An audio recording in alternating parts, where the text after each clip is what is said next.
But Mayor, I did just want to let you know we're live on YouTube. I know we're a minute away, but we are recording. Okay, very good. Thank you very much, Nina. And again, I'm only missing one of my colleagues, and it's not quite 7 yet, so we'll give it another minute for Councillor Hamid to join us.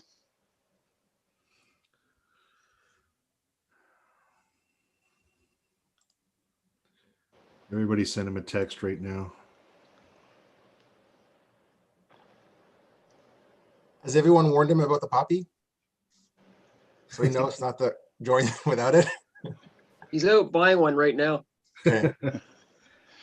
As everybody who's watching YouTube should right now, is get your poppies. The clerk tells me that it is now 7 o'clock, so I will bring this workshop of council to order. And again, we have not heard from Councillor Hamid, so I will assume that he'll be joining us very shortly. So we're going to get underway. And I would remind everyone that this is an open session. There's nothing, of course, that we have to go in camera for this evening. And again, there will be no resolutions put forward tonight. There's two presentations.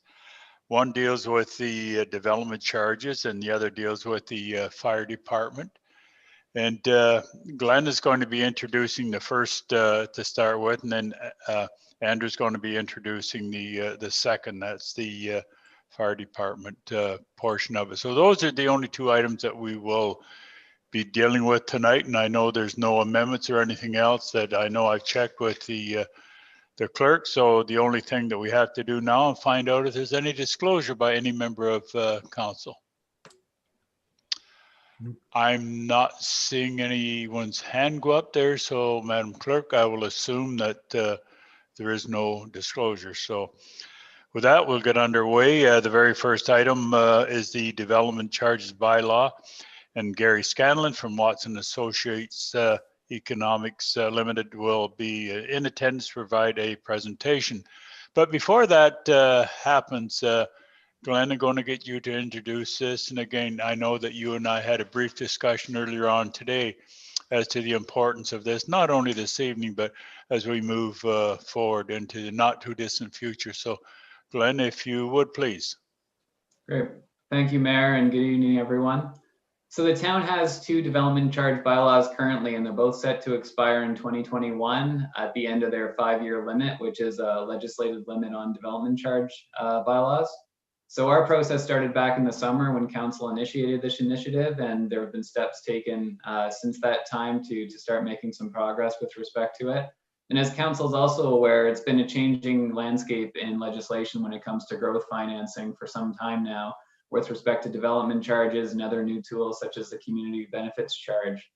So although there'll be plenty of opportunity in our process and our update to delve into town-specific data and information, at this stage of the process, we're still at the relatively early phases of it. So our focus tonight is to introduce what the process will look like and to delve a little bit into some of those aspects of changing legislation to ensure council has a good sense of where the final decisions landed, because there was some changes throughout the various pieces of the legislation that amended it. And just to give an opportunity to lend some perspective as to what that might mean for the town as we go through and update our own bylaws. So with that, I'll hand it off to Gary Scanlon from Watson Associates. He'll be leading this assignment for the town. And Gary is well versed in the changes made by through the provincial changes and what it means for municipalities. So with that, over to you, Gary, unless, Mayor, there was anything else from your perspective to add. Yeah, I will determine, Glenn, very quickly if any of my colleagues have any clarification on your brief overview there. I don't see any hands going up, so I think it's been reasonably well explained. Gary, it's good to see you. And again, Gary's going to be making a presentation. And again, for members of council that's relatively new on this issue, Gary's handled this file for the town of Milton and the region of Fulton for quite a number of years. So if there's any one individual that's really familiar with development charges and how it affects a community positively and or negatively, it's Gary Scanlon. So Gary, good to see you. Welcome, and proceed. Thank you, Mr. Mayor. It's a pleasure to see all of you again and some new faces. Welcome. Thanks, Glenn, for the introduction. This will be, as Glenn was noting, an education session. So we're going to go through some of the mechanics of the Development Charges Act. As I've mentioned to councilors many times, development charge legislation, having development charges have been in existence for now about 65 years. So they're not new, but they've certainly evolved over time, where in the mid 1950s, it was one clause in the Planning Act, which evolved into numerous case law.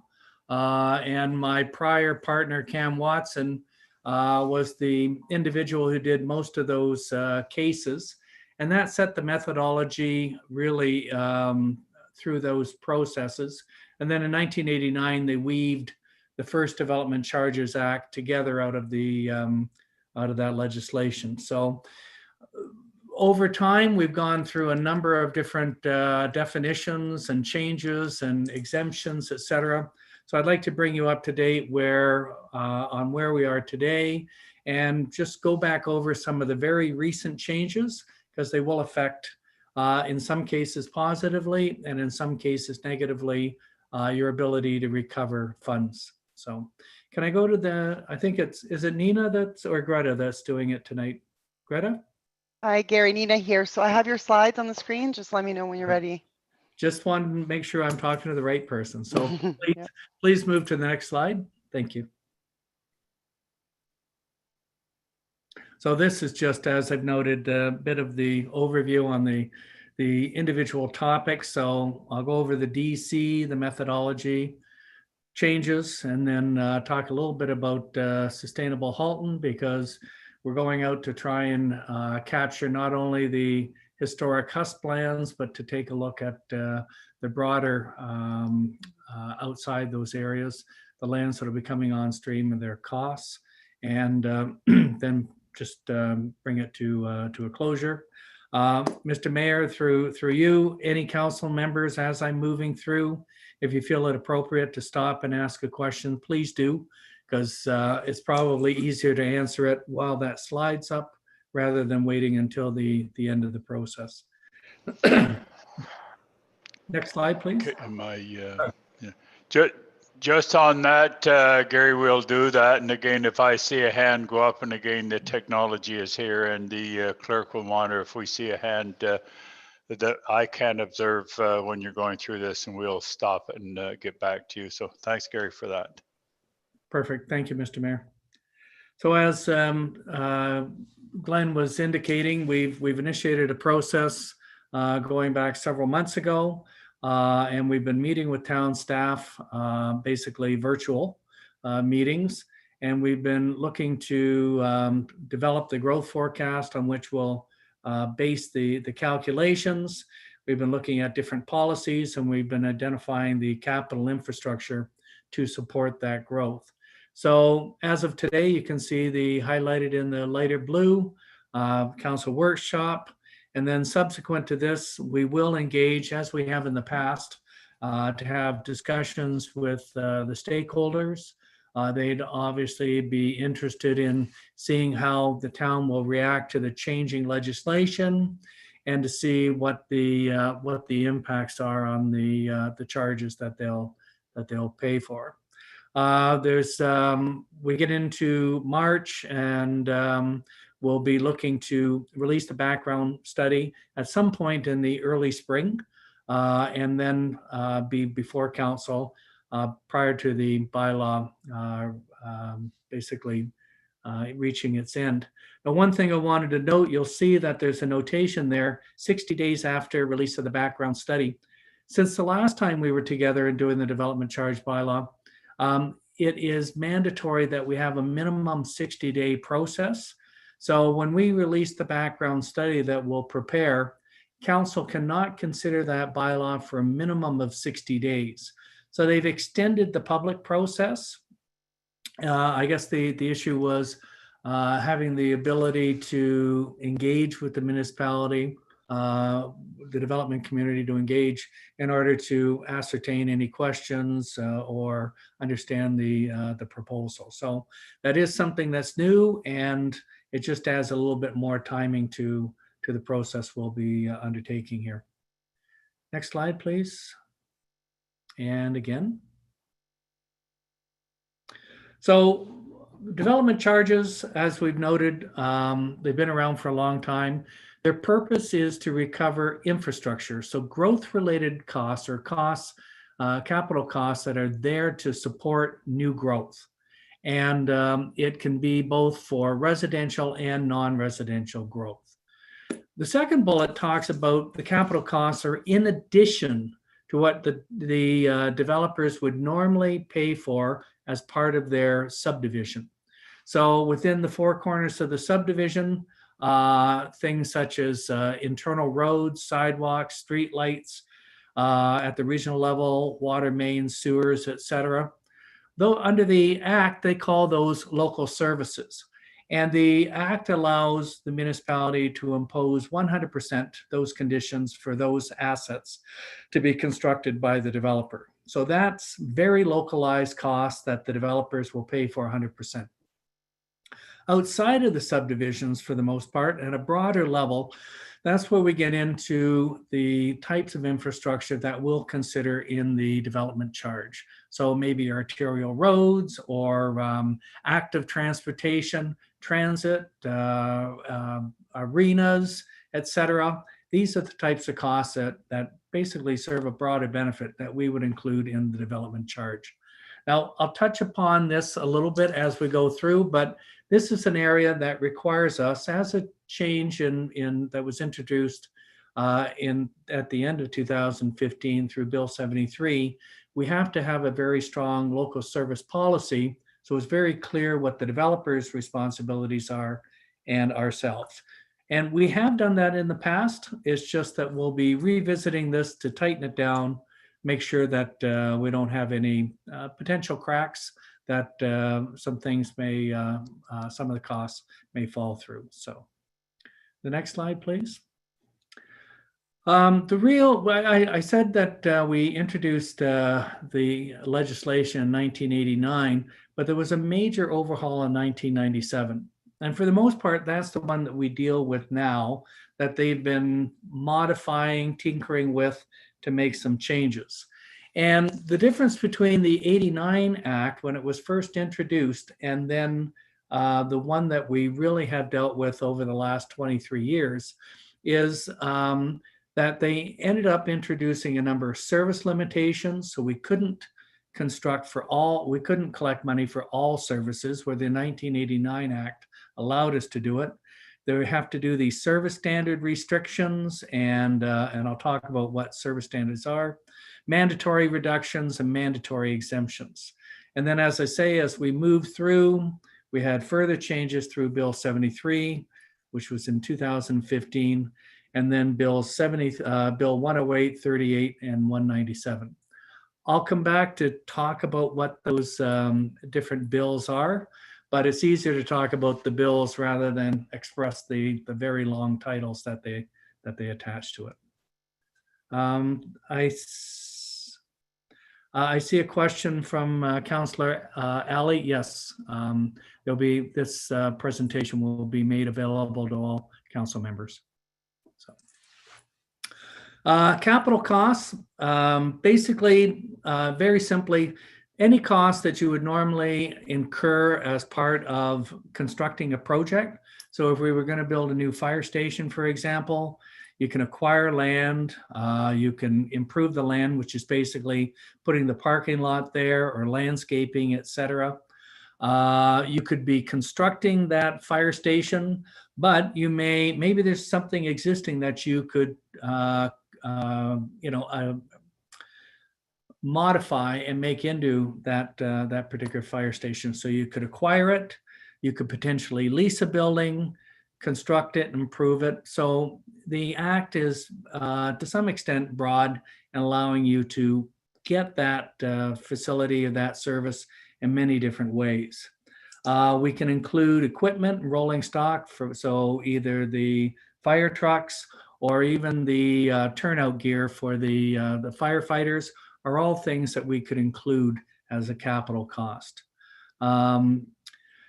I've noted the capital component of a lease. Some municipalities, instead of constructing, might choose to lease a facility. Guelph down the road, for example, they prefer to lease storefront library space in the different neighborhoods rather than build. So we can take from the development charge and pay for the capital component of the lease. Obviously, if we have a library, it's not very functional without the books or the different media. So we can provide for those collection materials. Any studies which are associated with the eligible services, including the background study, can be funded through the development charges.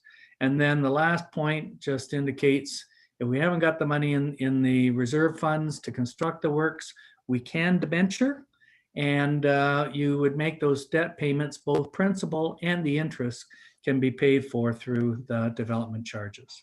So it's a very expanded, a really good definition of what we can collect for. Next slide, please.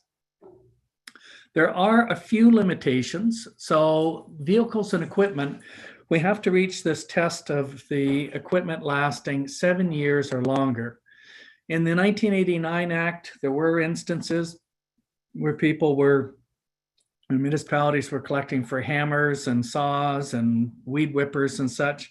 So they had a very short-term useful life. So when they revised the Act, they said, look, it has to be something tangible that's going to last longer. So they put the marker of being 7 years or longer as the test for longevity. Now, there was originally a provision in there for computer equipment to be exempted, but obviously in 1997, computer equipment of that day versus today, completely different. Excuse me, I'm just going to get a little water here. And so as technology has evolved, there has been some court cases, OMB cases, that have helped us to define computer equipment. So at the end of the day, if it's integral to the provision of the service, then we can include the computer equipment. So obviously, things such as sewage treatment plants, water treatment plants, highly computerized. Cars have computers in them today, so for the most part, most of the computer equipment is now eligible, but there will be instances where we won't be able to collect for the computer equipment. Excuse me. Up until recently, so up until about 5 weeks ago, we had this provision that for all of the softer services, so parks, recreation, libraries, etc., when we get to the end of the calculations, the Act said knock off an extra 10% deduction. And there was, I guess, the perception in 97 that municipalities may have been gold plating their services. So at that particular point, the province introduced a mandatory 10% deduction. As of, as I say, 5 weeks ago, that under Bill 197, that has now been removed.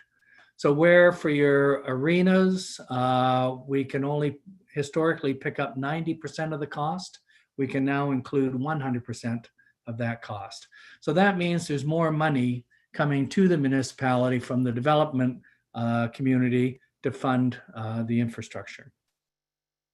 Next slide. Once again, historically, we were limited to a 10-year planning horizon for all services except for the harder services, your core services, water, wastewater, storm, roads, and as well police and fire. So this is another area where they've made a change where we can now go out longer than 10 years. So for the softer services, we could go out 20 years if we wanted to. So this is something that staff and ourselves have been talking about. And depending on the information that we have available, we'll consider whether we keep it at a shorter term, 10 years, or whether we broaden it longer. So that's something we'll be back to you on after we've gone through the details and different considerations with staff. Sorry, keep on that. Go back one slide. There you go. Two other points. So if we have capital costs, we must reduce it by any grant subsidies and other contributions. There's not many today. A lot of those programs were traditionally for things such as rehabilitation and such. With COVID, we may see some provincial and federal initiatives. It wouldn't be hugely significant, but we do perceive there will be some contributions coming from the government. The last point is one that I'll have to break into two parts to kind of explain it to you. But the Act says that you may include authorized costs that are incurred or proposed to be incurred.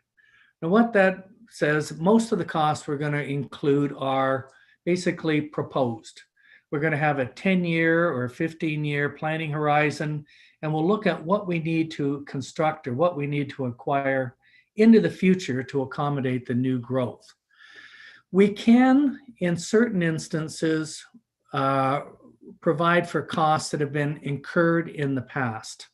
Now, it's only in very select cases. Probably the best case example is we built an arena.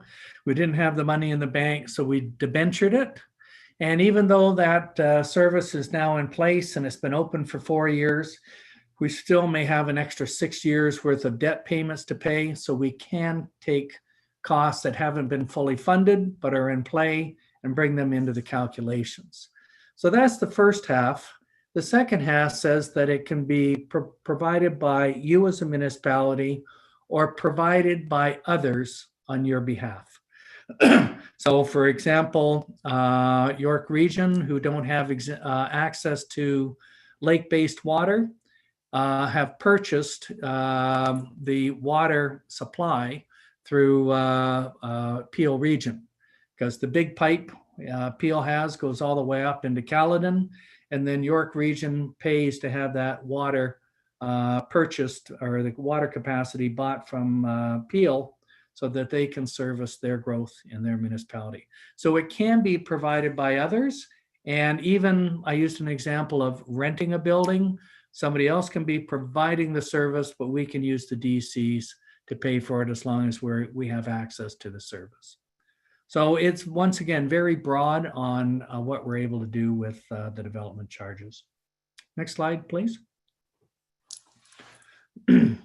Now, service standards are an area that originally, let me start with what the service standards are meant to do. They're a mathematical calculation only for development charges. If we go and talk to community services, they'll have a standard for parks, they'll have a standard for soccer pitches, they'll have a standard for all the different services that they provide. That isn't what the Act is trying to embrace. It's a mathematical calculation, which I'll show you in a moment. And what it does is it sets an upper limit ceiling on how much we can recover through the development charges over a time horizon. Now, originally, we had, the Act said what you charge in the future is no higher than the level that we've provided over the past 10 years. With the 1997 Act, they came in and said, no, no, no. What you can provide is no higher than the average level of service that you've provided over the past 10 years. Subtle difference in words, but for a municipality such as yourself, fastest growing municipality in Canada, for a couple of censuses, this change in wording basically would have cost you an enormous amount of lost revenue, because you're growing so fast, the service standards would have plummeted. And I'll show you that in a moment. But this was one of the foundations why in the early stages we were negotiating with the development community to contribute extra capital contributions in order to overcome this change in the legislation. And if I go to the next slide, I'll show you what this service standard is. It says we have to go back 10 years, so we have to look historically. So this came from your last study, so we were doing it in 2015. So we'd look backwards from back as far as 2005, and we'd have to list the infrastructure that was in place. And you can see here, we've listed all the different fire stations. And over time, you went from having about 32,000, almost 33,000 square feet of buildings to, by the time we hit 2014, over 50,000 square feet of buildings. So that's a quantity measure. So the Act actually says we have to consider quantity and quality. And this is the quantity measure that we looked at. Now, the quality measure is how much would it cost us to reconstruct those particular types of facilities. And you can see the second to last column, the building value. So this would be the construction cost. And then on top of that, we've added things like land and the cost for furnishings and equipment, landscaping, et cetera. So at the end of the day, you can see that for Fire Station 1, for example, we had a replacement value of $365 per square foot. Now, if we multiply this together, the next slide would give us the replacement values for each of those stations. And you can see in the early stages, 2005, we started out with a total investment by the municipality of about $14 million in assets for fire stations. When we move towards the end of the period, you can see we're at almost $24 million. So those are the quality quantity standards or calculations we needed. And the last part of this calculation is for us to divide those numbers by the population so that we can see an investment per capita in these facilities. And you can see that the per capita standard line for 2005, we had an investment of $272 per capita. And as we moved out over time, you can see that we hit 2009, and that standard dropped very rapidly down to $184.74. We then added some additional facilities. It jumped back up and then was coming back down. It jumped back up and is coming back down.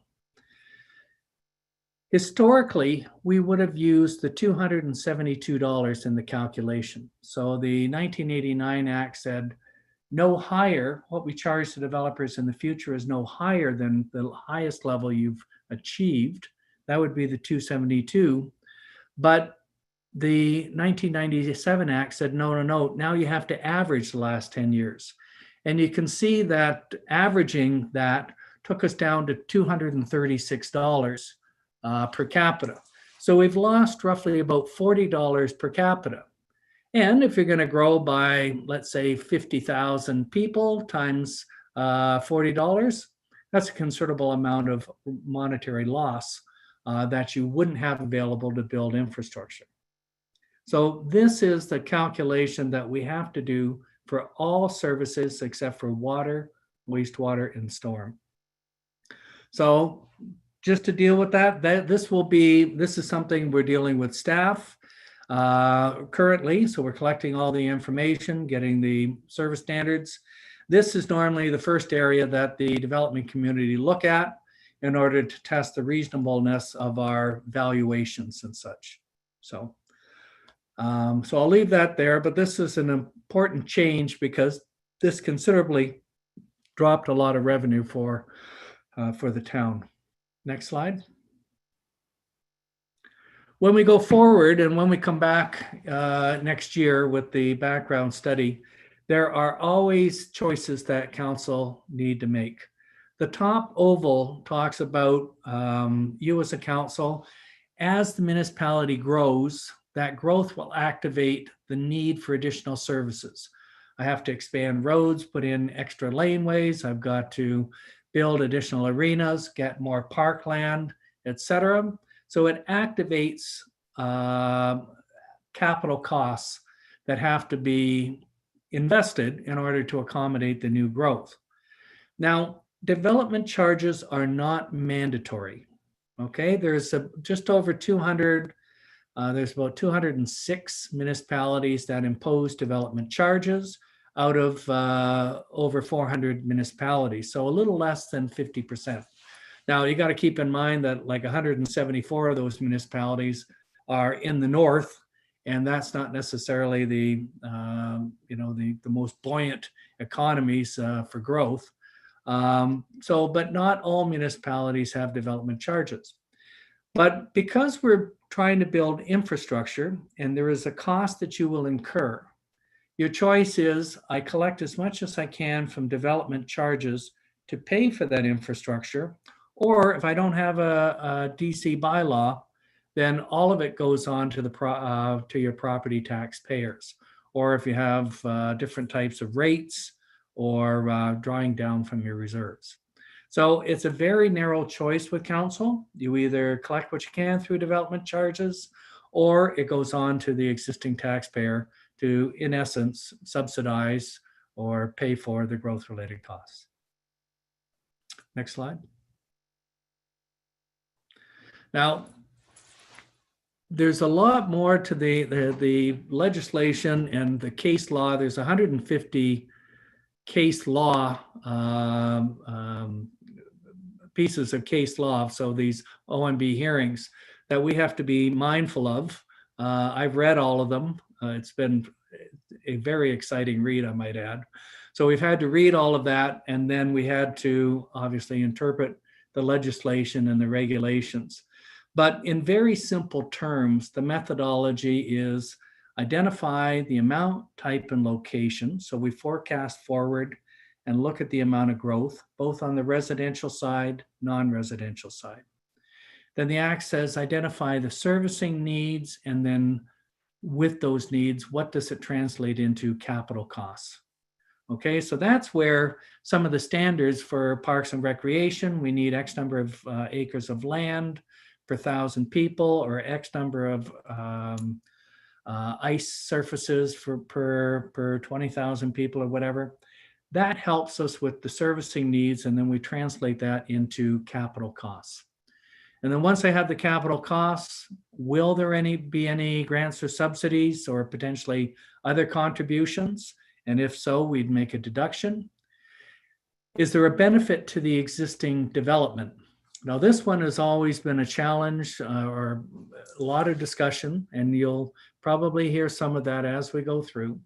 But benefit to existing really means if we are going to replace a fire station, 5,000 square feet with a 15,000 square foot station, the first 5,000 square feet is replacement. That would be a benefit to existing. The next 10,000 square feet is expansion. So that would be eligible for us to put into the DC. There may be some inherent problems that we're overcoming in the area. So perhaps there's some type of deficiency or some type of need that we're correcting, and therefore we'd have to recognize that in the deduction. So most of the deductions is basically the fact of resolving some type of limitation or replacing something. We will always hear, gee, if you build a new arena, if there's going to be some of the existing people that use that, so there should be a deduction. But we look at development charges from basically the totality of the service. So if somebody's now not using the gymnasium because they're going over to use do more skating, they'd free up capacity in the gym while using some of the capacity in the skating. So it basically will look at it as a total system or a total number of hours of programmable recreation space that's available. So those are really the measures that we use. You can see that up until 5 weeks ago, there was a statutory 10% deduction. That's been removed now. So all of those soft services there'll be more money, an extra 10% that'll be available for you. You can see that historic service standard becomes a factor in our calculations. We can't exceed that service standard calculation. And then moving from one bylaw to the next, we have to rationalize reserves and reserve funds. We end up with a net cost. We mandatorily must allocate a benefit between residential and non-residential, and then we divide it back by the growth, and that's how we come up with the charges. So for residential, we have low, medium, high density charges, singles, townhouses, apartments. And on the non-residential side, we charge on a per square foot basis, commercial, industrial, and the institutional. Next slide, please. So just in really, really simple terms, what's the infrastructure needs, the cost to accommodate growth, divide it by the growth, and we come up with the charges represented on a type of housing unit for residential and the size of the building for non-residential. Next slide, please. I talked a bit about local service policies. That was that second bullet that I talked about, where very localized service, like internal to the subdivision, is the developer's responsibility, and the DC considers the more broad services. You have had a local service policy. We will be reviewing it to see, do we need to add any more depth to it? And the reason for it is with Bill 73, they introduced a new condition, and it's the no additional levies. And it says it prohibits the municipality from imposing additional payments or requiring construction of a service not authorized under the development charge. So number one, that says we have to be very clear what costs are the developer's responsibilities. So we make sure that we put those costs onto those that are creating the need for those costs. The broader costs are what we'll include in the DCs. This also indicates that historically, where you have had the ability to get those additional capital contributions, as we have for the HUSP lands, that when we get into the sustainable Halton lands, they may not be available. You may, from time to time, take a donation of something that's in addition to the DCs, but we cannot mandate that payment as a requirement. So that's something that as we get into the fiscal impacts on those lands, we'll need to consider what that means from a capital cost funding perspective. Next slide, please. And this, I won't spend a lot of time on it, but when we look at services, there's a hierarchy from what the developer provides, what we would recover in the town's development charge, and then obviously there'll be costs that are even at a higher level that are recovered from the region. So looking at roads, for example, very localized right now, the internal roads, sidewalks, streetlights, road improvements for access, so turning lanes, the traffic control systems at the intersections, and signalization internal, external to the adjacent to the municipality. That's a direct developer cost. We would provide for collector roads that are external to the development and minor arterial roads. And then we get up into the regional roads, which obviously the region recovers through their development charge. So we need to develop this hierarchy so we're very clear who pays for what and how do we rationalize those costs through our development charge calculations. Next slide, please. So that gives you how we calculate the charges. I'll talk a little bit about the policies later in the presentation, because that talks about how much you can recover, because there are mandatory exemptions and such. But I'll come back to that in a minute. I wanted to touch upon the more recent changes to the legislation, because what we had in the past isn't necessarily what we can do this time around. Next slide, please. So there we've put the titles to Bill 73, which was the Smart Growth for Our Communities Act, Bill 108, More Homes, More Choices. That was introduced May 2nd and put into place June 2nd of 2019. Bill 138 made some modifications, and then the last piece of legislation, which had significant impacts, was Bill 197. I'm going to refer to them by the bills because it's too much of a mouthful to talk about all these different acts. So as you can see, the numbers grow, and you can see the smallest number is the oldest piece of legislation. The biggest number is the newer legislation. Next slide, please. So Bill 73 made some modifications to definitions and minor adjustment to ineligible services. So the act doesn't let us collect for parkland. It doesn't allow it, so ineligible services. So for the most part, the town hall isn't DCable, but certain departments are eligible, such as public works or recreation community services. We can pull out their space and consider a DC for some of their space needs.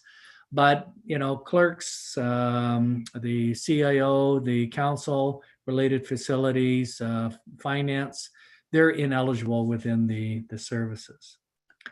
The act requires us to turn our minds to whether we should be doing area rating of the different services. We normally don't recommend it unless, or consideration may be for water, wastewater, and perhaps storm. But any other service we don't recommend, because there are other nuances in the act which would basically limit you from recovering the full amount that you'd need to build those services. So we need a resolution by the time we get at the end of this process, but we're not recommending other than for say storm. We're not recommending any area specific charges at this point. At the regional level, historically solid waste was ineligible. They've allowed. Gary, if I Yes. could, I know you mentioned earlier on there, and I do have a speaker right now, so I'll let you take Please a do. breather there for a moment and go to Councillor Best. Councillor Best? Thanks, Your Worship. I actually wanted to discuss Bill 108. Gary would see he has some water there. I'm still waiting to hear back from the ministry regarding the actual details, but Gary, you probably know more than I do in terms of where the ministry is going with that bill. I'll touch upon that bill in a moment, Councillor. So You I just will move forward then, Gary. Go ahead. Be happy to. So I just wanted to finish up Bill 73, and this is the one that introduced the no additional levies, so that will impact the town on a go-forward basis. I just note that those contributions that you've negotiated as part of your prior HUSP secondary plans, they continue, but it'll be the new areas where those capital contributions won't provide for. So I was talking waste diversion, so recycle, reuse, organics are now eligible for the region. We have to have commentary on asset management. It'll be dealt with in an appendix. Transit has changed. We did do an update in 2016 to do a provision for transit, and they've changed the way that we do service standards. The historic way was the example that I used earlier, but now it's a forward-looking calculation. And as we come forward with the DC study, we can go through that with you. We've retained Dillon Consulting and utilizing their services in order to calculate the transit-related development charge. The other matters we've already talked with, public process extended. Annual report of the treasurer has just been broadened to a little bit more transparency, but you have been doing that type of reporting since 2016. Next slide talks about More Homes, More Choice Act. This was the one that was introduced, as I say, in 2019, and it was focusing at modifying 16 pieces of legislation. So it was put in some of the changes which affect DCs were put into effect in December of last year. And really the ones that were put into place had to do with collections. So there was a number of things that were introduced, but those changes were not put into effect. They were actually left over into Bill 197. So the only thing that Bill 108 did was it provided for rental housing and institutional developments. They don't have to pay the whole charge at the time of building permit. They can pay 1/6 at the time, and then they'll pay on the anniversary for the next 5 years. So they'll pay it off in 6 payments. Nonprofit housing, however, is allowed 21 payments. So they basically pay over 20 years. We may impose interest on those installments so we can at least index the charges. So there is some recovery. And we're not limited to the DC index. There are some municipalities that are, for Peel Region, for example, they're charging, in this instance, 5.5% on the collections. The last bullet basically says if somebody comes forward with a site plan application or a zoning bylaw amendment application, the charges are frozen. So if your charge today was $10,000, that's locked in. So you would be allowed to index that amount so it would stay current. But if we put in like a significant adjustment, and let's say we went from 10,000 to 15,000, they would still be back at that $10,000 plus indexing as the amount they have to pay. Now, they get that opportunity up until 2 years after when you approve that development. So if you approved it today, they would have 2 years in order to undertake that development. Or if they haven't undertaken it within the 2 years, then that frozen amount goes, and whatever the rates are in effect, they have to pay. So out of Bill 108, there wasn't a lot of significant changes. A lot of the things they introduced actually were pushed over into Bill 197. So if we go to the next slide, Nina, please.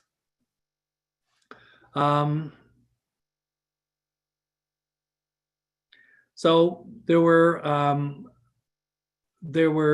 further introductions, as I say. They talked about, at the end of the day, what they allowed for in conjunction with Bill 197 was to index, or you've got 2 years to transition into the new legislation. They made some modifications to parkland dedication, and we had a good discussion with staff today. We'll come back into the future and talk more about that. And then they've introduced this community benefits charge, which is the CBC. And municipalities have used this for bonus zoning. So for high density developments, they've been able to impose additional charges. But now they've said that it cannot be more than 4% of the market value of the land.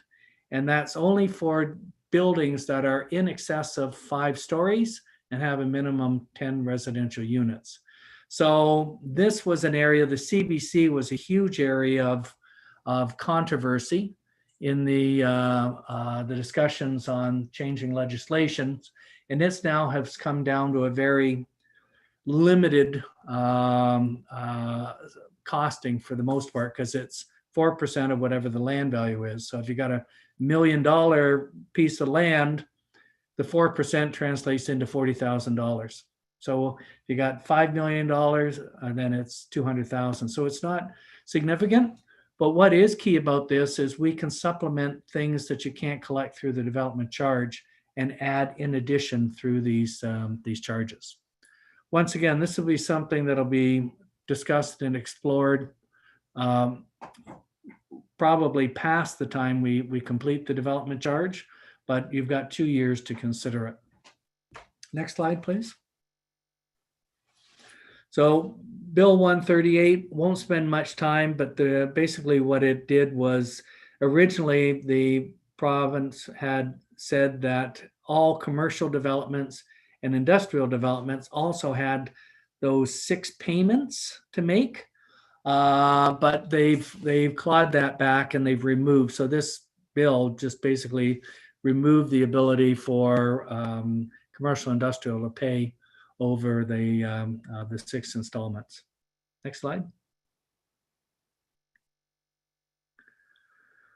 So with Bill 198, what they provided, and this came into play at mid-September, the list of eligible costs has now been changed so that there's 20 eligible costs that municipalities can now use. So it's restricted to some extent. For yourself, what we've lost is probably municipal parking. But at the regional level, there could be additional services that are no longer recoverable for them. On the positive side, that mandatory 10% deduction has now been removed for all of the soft services.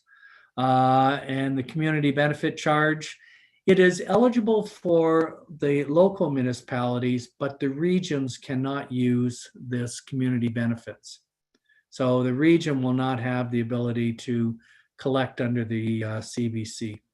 And as I've noted, it's only certain instances, 5 stories or higher, and minimum 10 residential units are the types of developments that we can impose the charge on.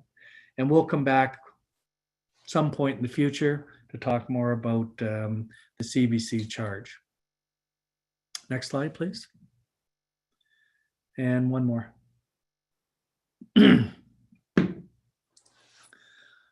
When we do these calculations, the calculations we provide are actually looking at all the growth. The calculations we do make the assumption that you're going to recover that charge on every type of development which occurs. That's the way that we do the calculation. So that we've looked at all the growth and we spread the costs across all of that growth.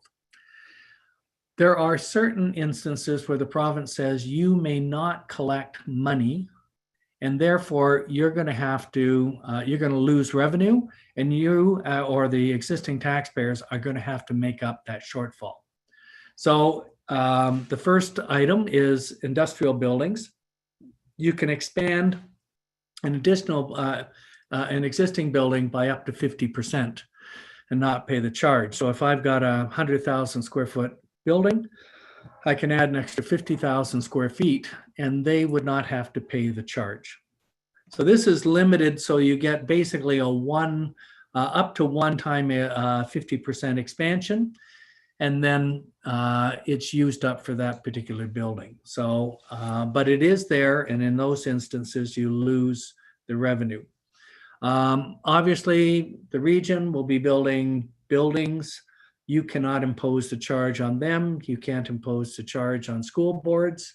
So once again, that's a lost revenue. But on the positive side, they can't charge you because the school boards have a DC bylaw, as does the region. So you don't have to pay in those particular instances as well.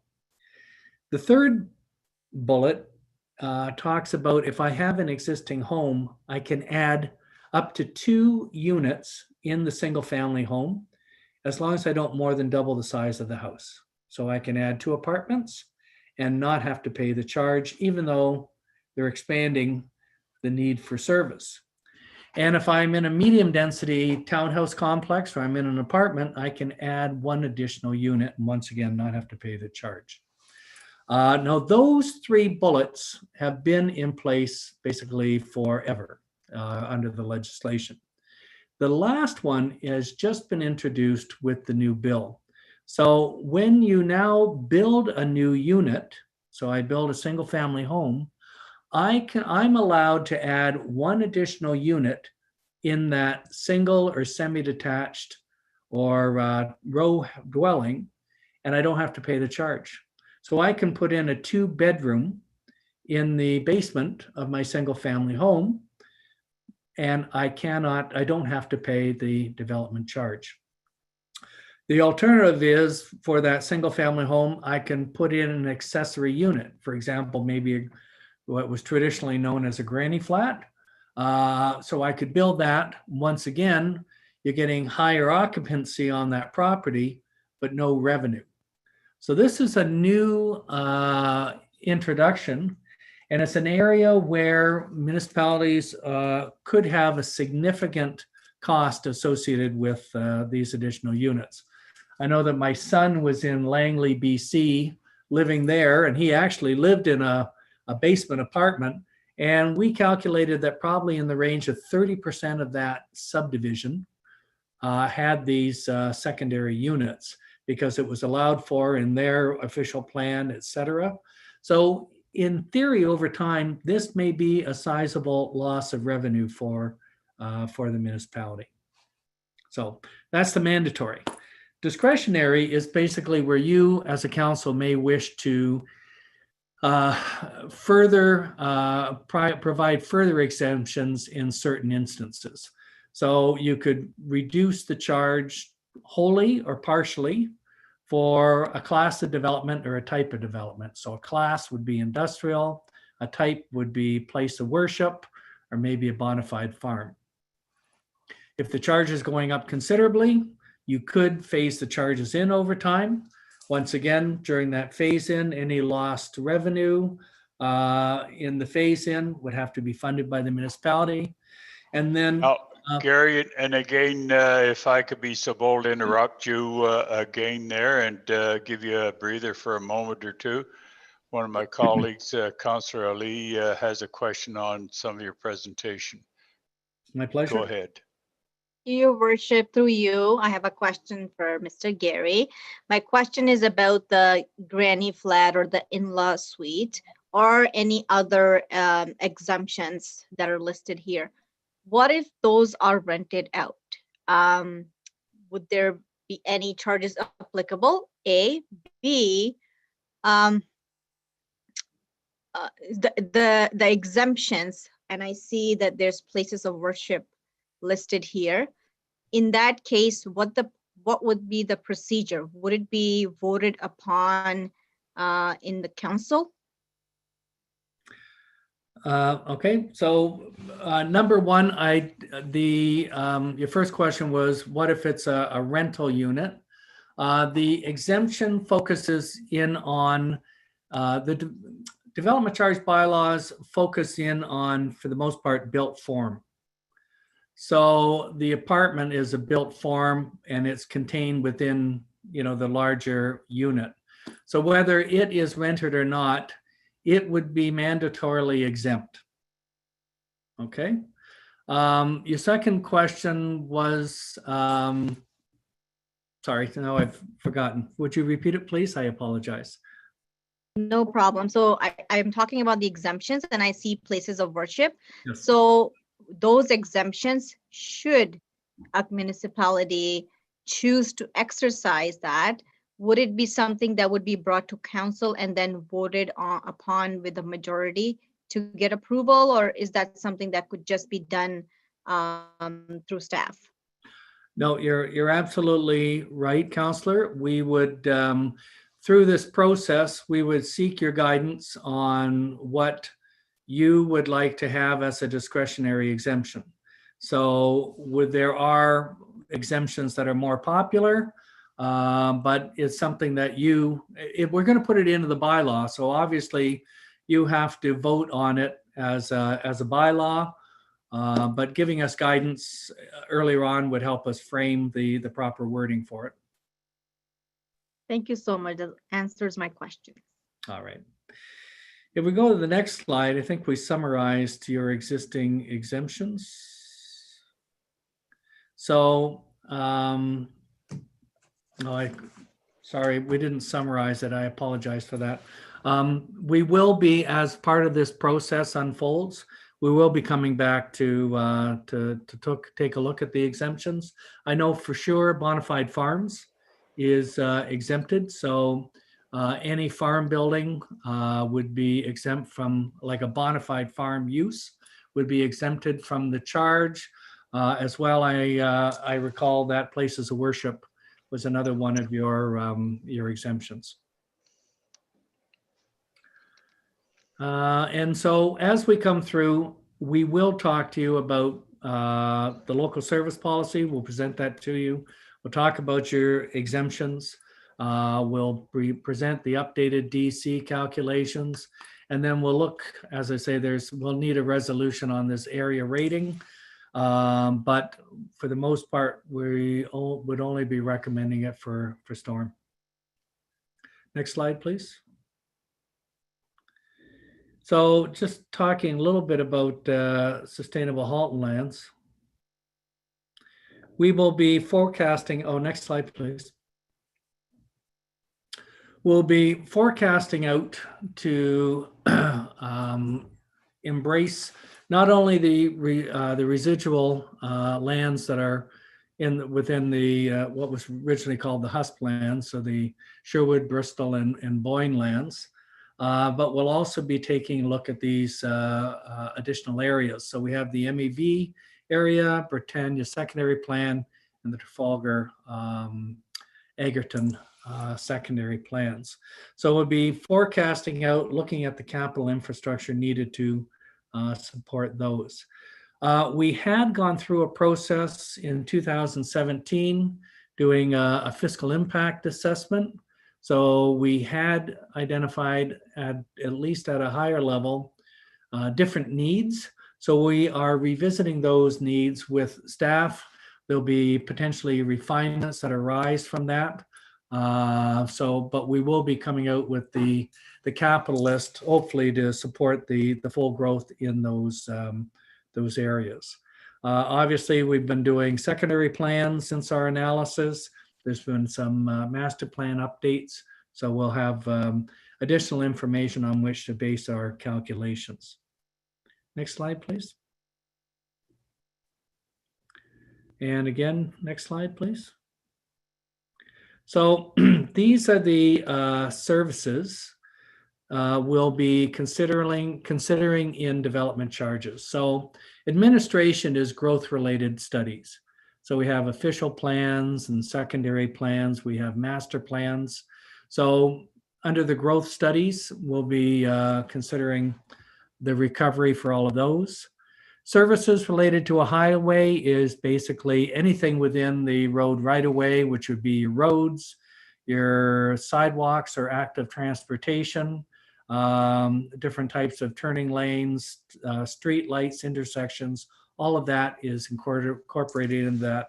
That's the term that's used by the Development Charges Act, services related to a highway. We have public works, fire, parks and rec, transit, library.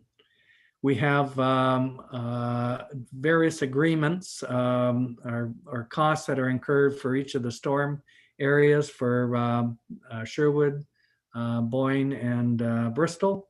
So we'll recover those. Bylaw enforcement or bylaw placement is introduced as an eligible service. So we will be looking at that, as well as emergency preparedness has been introduced as a service. So we will look to those services. And as I say, any of the studies associated with master plans for any of these.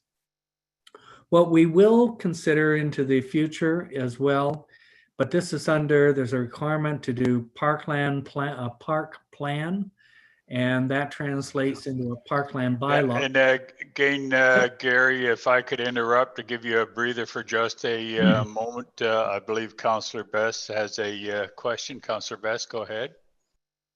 Yes, thanks, Your Worship. Thanks, Gary, for the list here.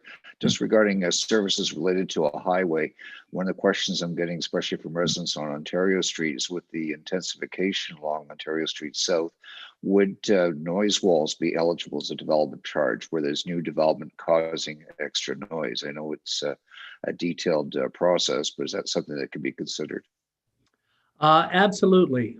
In some instances, that may be something that we include as a local service. So it may be a requirement of the development to provide for those walls, where it would be in an area that's not necessarily adjacent to those lands, and we may include it in the development charge. So absolutely. Great, thank you. Bicycle lanes, pathways, all of those types of things that connect to the roads or are part of the roads, yes, we can include. Yeah. Okay, Gary, go ahead. So just on the community benefits, you can see there's a number of things that we'll be considering, but that will be a part of a little bit longer process, probably after we pass the DC. Next slide. So basically we've just talked about this. We are reviewing it. The parkland, we require a parks plan. It translates into a park bylaw. It will probably affect some of the policies in the official plan. So we've been having discussions with staff as of today, just on this particular matter. And then with the CBCs, as I say, we need to isolate probably in the intensification corridor or within nodes. We'll need to identify the types of developments and the needs arising from those developments on what we might include in the CBC. Next slide, please. So just to recap, we'll probably be in a position to present the growth forecast, some of the policies, and some of the preliminary calculations in the early part of the year. There will be a public information center in and around March, and then we'll move forward with the rest of the process. Obviously, council will be involved in every step of the way, and then we'll look to take all the feedback. There's a mandatory public meeting that's required under the Development Charges Act, so there will be feedback from the public, not only development, but if the general public wish to participate, it's fine. And then ultimately, we reach a point where council can consider the bylaw. Once we pass the bylaw, there is a 40-day appeal period. So this is where the development community, if they wish to, if they're not satisfied with some aspect of it, there's the potential that they could appeal the bylaw. So we have had that happen in the past. So we'll see what happens this time around. I think that concludes my presentation, Mr. Mayor. Happy to take any other questions that councillors may have. Well, thank you very much, Gary, for an excellent presentation there. It was in some depth. And of course, as mentioned in the presentation, council still has a fair bit of work and a fair bit of input that we have to go through in the not too distant future. So thank you very much for that. Now I have Councillor Best. He had a question earlier on there, and I'm not sure, Councillor Best, I know there was a comment, and I believe wrapped in that comment, you were looking for a response. So I'm going to go to you first, and then Councillor Chandler. Councillor Best. Gary already covered it. Thank you. Oh, thank you. Councillor Chandler. Thanks, Your Worship. Gary, nice to see you again. Pleasure. Had the honor, I guess it was an honor when we dealt with the original DC back in the early 90s, and you were on the case at that time, and you're still working on it. Good for you. My first question is, are we further ahead or not? Looking back, 30 years, has the Development Charge Act been a benefit to municipalities over time in your view, or has it become more restrictive and more difficult to finance growth? For you, Mr. Mayor, I think the one positive thing was putting the legislation in place clarified a number of things. Obviously, with change comes unknowns, so we're going to have to redefine things around the new changes. As compared to the 1997 Act, a positive would be they've removed that 10% mandatory deduction, so that gives you a better recovery.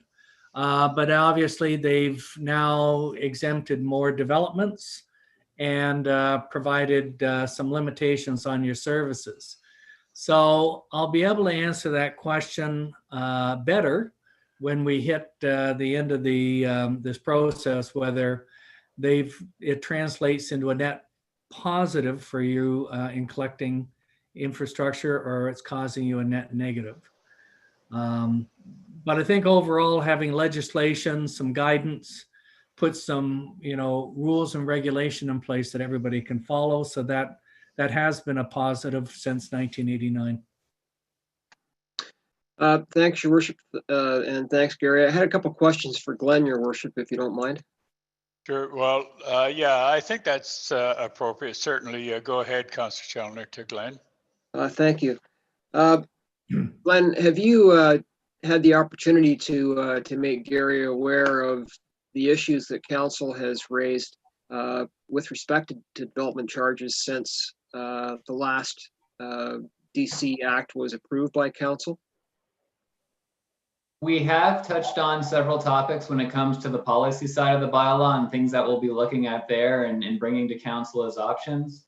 The one specific example I can share, for example, is we obviously had some discussions this year about agricultural use, what our bylaw currently provides for and what our new program provides for. So one of the things we would expect through a process like this is to bring basically the rebate program that council has adopted outside of the bylaw forward as an option that council can integrate right into a bylaw going forward, if that's the will of council and what you'd like to see, for example. But yes, we have talked about town specific items that are either maybe new for this go around, or things that we need to consider as we move ahead into areas like the NUV and the Trafalgar and Britannia lands. Okay, that's great. I think that's really important that Gary has that perspective of the last 5 years, and glad you raised the agricultural tourism exemption. My other question, Your Worship, relates to Glenn. We have this net at the end of the day of about an $1,100 loss per house that we build in this community. Do you think there's any way through DC to, we can't eliminate that gap because some of it is operating, but do you think that through the new Development Charges Act that we developed, there's a way to sort of reduce that net loss a little bit? There should be some. Gary pointed to the 10% reduction and the change in that, which will give us a greater ability to recover development costs on the capital side. There are some things the legislation hasn't really touched, which do create a cost to the town. A good example is talking about the hospital expansion and the fact that the town contributes to that. I mean, yes, the town has found a way for the existing expansion to keep it off the tax base. We're using a combination of capital provision, which was voluntarily contributed by the development community. We don't have the ability to necessarily, steer the conversation in that direction going forward in the same way. And we also used OLG, which again is a good solution for the town, but were it not for that cost, if we were able to recover it from the growth that's driving the expansion, we could have invested that money elsewhere. So there should be some tools. I think a large portion of that $1,100 figure that we've discussed in the past is more on the operating side currently. So it may not be solutions that the development charge bylaw or study would necessarily solve. And there's other solutions that we've kind of worked away at kind of reducing that pressure as we grow. Your Worship, my last question is to both Gary and Glenn, and it's around any expectation the development community may have as a result of this development charge that is coming before us, a revised act that we revise, obviously.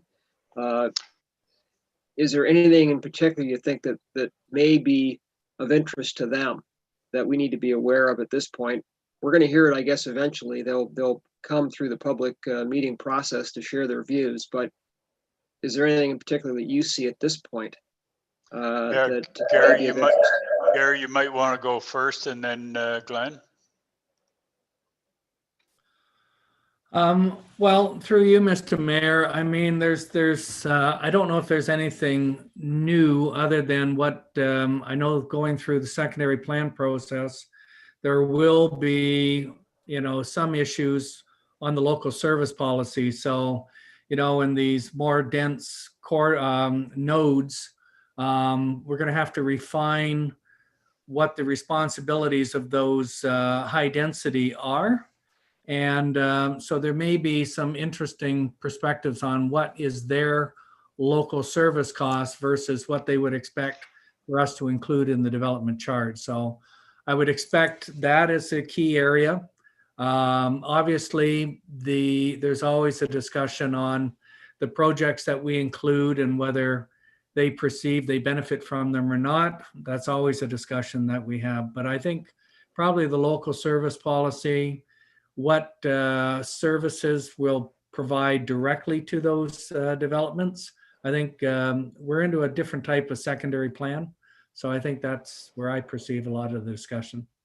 Glenn, your perspective? Glenn, on the same issue? I think with something like community benefit charges being new, although not necessarily part of the development charge bylaw, there will be interest, not just for Milton, but broadly municipalities, how that tool may or may not be used, especially with the different iterations that were raised through the different legislative steps that got us to where we are today with the scope of it. So that's one. In terms of a Milton specific topic, and this again, I think touches on your initial question for me. Another thing that we'll just bring back to council to explain the options related to are things like conversion credits. They don't really apply in a large portion of the town, but there are specific areas where they can become, an item of some attention. And so we'll bring back, unfortunately, I don't think there's necessarily that great solution that, provides the town with the funding needed and addresses some of the concerns that we hear. But there is some trade-offs, and council will have an option in that respect. I think the most important point is that's what we hope to glean from those January engagements, is to find out specifically where the development community is currently focused and thinking, and then when we bring the background study to hear their feedback before we bring it to council for final approval. Councillor Challoner? Thank you, Worship, and thank you, Gary and Glenn. I look forward to further discussions. Thank you. Councillor Ali, did I see your hand go up a little earlier on? No, Your Worship. Okay, sorry about that. Any other member of council, any questions or comments to Gary and or Glenn at this point? I'm not seeing any there. Gary, just before I let you go, I have a question. Earlier on, you made reference to things that could be or perceived as gold plated. And I'm just wondering aloud with regards to past challenges or possibly future challenges as we move forward locally and or regionally, keeping in mind that there's 5 of us from Milton now that sit on regional council. With respect to those challenges that both you and I have seen in the past, what do you see on the horizon? And I know that you don't have a crystal ball, but I know that you also have a pretty good feel on these types of things moving forward. So what do you see on the horizon, and on the assumption that none of ours is gold plated? Well, there's always unfortunately, each person has a different perception of a level of service that they would expect. And obviously in the development community, they end up paying for a good portion of those services. So that gold plating is always something which comes up. Do you have to build that much? Why not do less? Do you need an arena that has seats? When I was a kid, I used to stand, there's all these different matters that come up. So gold plating is a very difficult one to provide, but it makes sound bites, I think, for perhaps the media or whatever. And that's in the past where they've got some traction. I think that, your process in the past, Mr. Mayor, has been one where you've gone through to do master planning studies and such. Those master plans have sought to get public engagement, get input, and get direction. And as I've said quite often to the development community, if you want to have input on what the municipality is providing, you should participate as part of those studies. Don't wait until the end when I'm doing the calculations and you yell at me. You got to go yell at somebody else. But that's the part of the process that they should be engaging in, is the master plan if they want to have input. Because it's too late. At the end of the day, I'm taking from all of those studies and trying to implement council's will. So I think you've done well in the past, Mr. Mayor. I don't expect it to be a major problem, hopefully into the future. Yeah. Well, thank you very much, Gary, for that. The last question that I have, and again, some of the more recent acts, such as the Bill 197, the Recovery Act, I don't have my head bent around it. Now, recovery on whose part? Now, I'm just hoping that it's not perceived or real, that part of that is going to be put down on the property tax base on local municipalities on this recovery. So what's the spin on that one? Help me. And this is recent. I'm well aware of that. So what's your take on that? Well, as I say, Mr. Mayor, I mean, on the positive side, I think the changes they introduced through Bill 108 initially were far more considerable. They had basically said that there were only 9 eligible services that you can include in the development charge. And then everything else was pulled that was going to be in the CBC. As you can see, they've come back to putting back in far more services, a lot of them which are to your benefit. And they've made some extra changes, such as the removal of the 10%. I think that's all positive.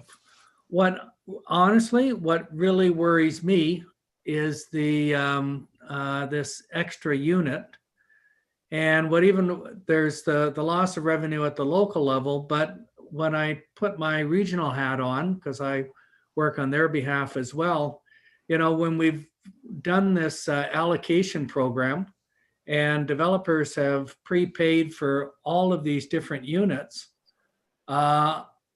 I'm not quite clear how those freebie units, those non-chargeable, fit into this context, because if you can't charge on these extra apartments, there's a revenue loss. Whose burden is it? Is it the regions, or is it the landowners who have purchased into the allocation program? So it's still something that I know I've only had very preliminary discussions, but it's something that will have to evolve as a policy or a strategy moving forward. So if you want a significant area, Mr. Mayor, that's the one that I'm worried about the most. And so am I. So as you heard me mention earlier on, that there's 5 of us that's at the regional level, and of course it's something we have to monitor very well. So again, I'm all in support of recovery, but I guess at whose cost? And I'm always there to protect the property taxpayer, and that's what I'm just a little concerned about. That might have a negative impact in that particular area. So as long as that's on our radar screen, I think that's all we can ask at this moment, because I realize it's really new. So members of council, are there any further questions or comments to Gary and or Glenn? I'm not seeing any. Gary, thanks very much for that. And again, we still have work to do, as I'd mentioned earlier on. So thanks very much and good night. Thank you, Mr. Mayor. And it's a pleasure to see you all again.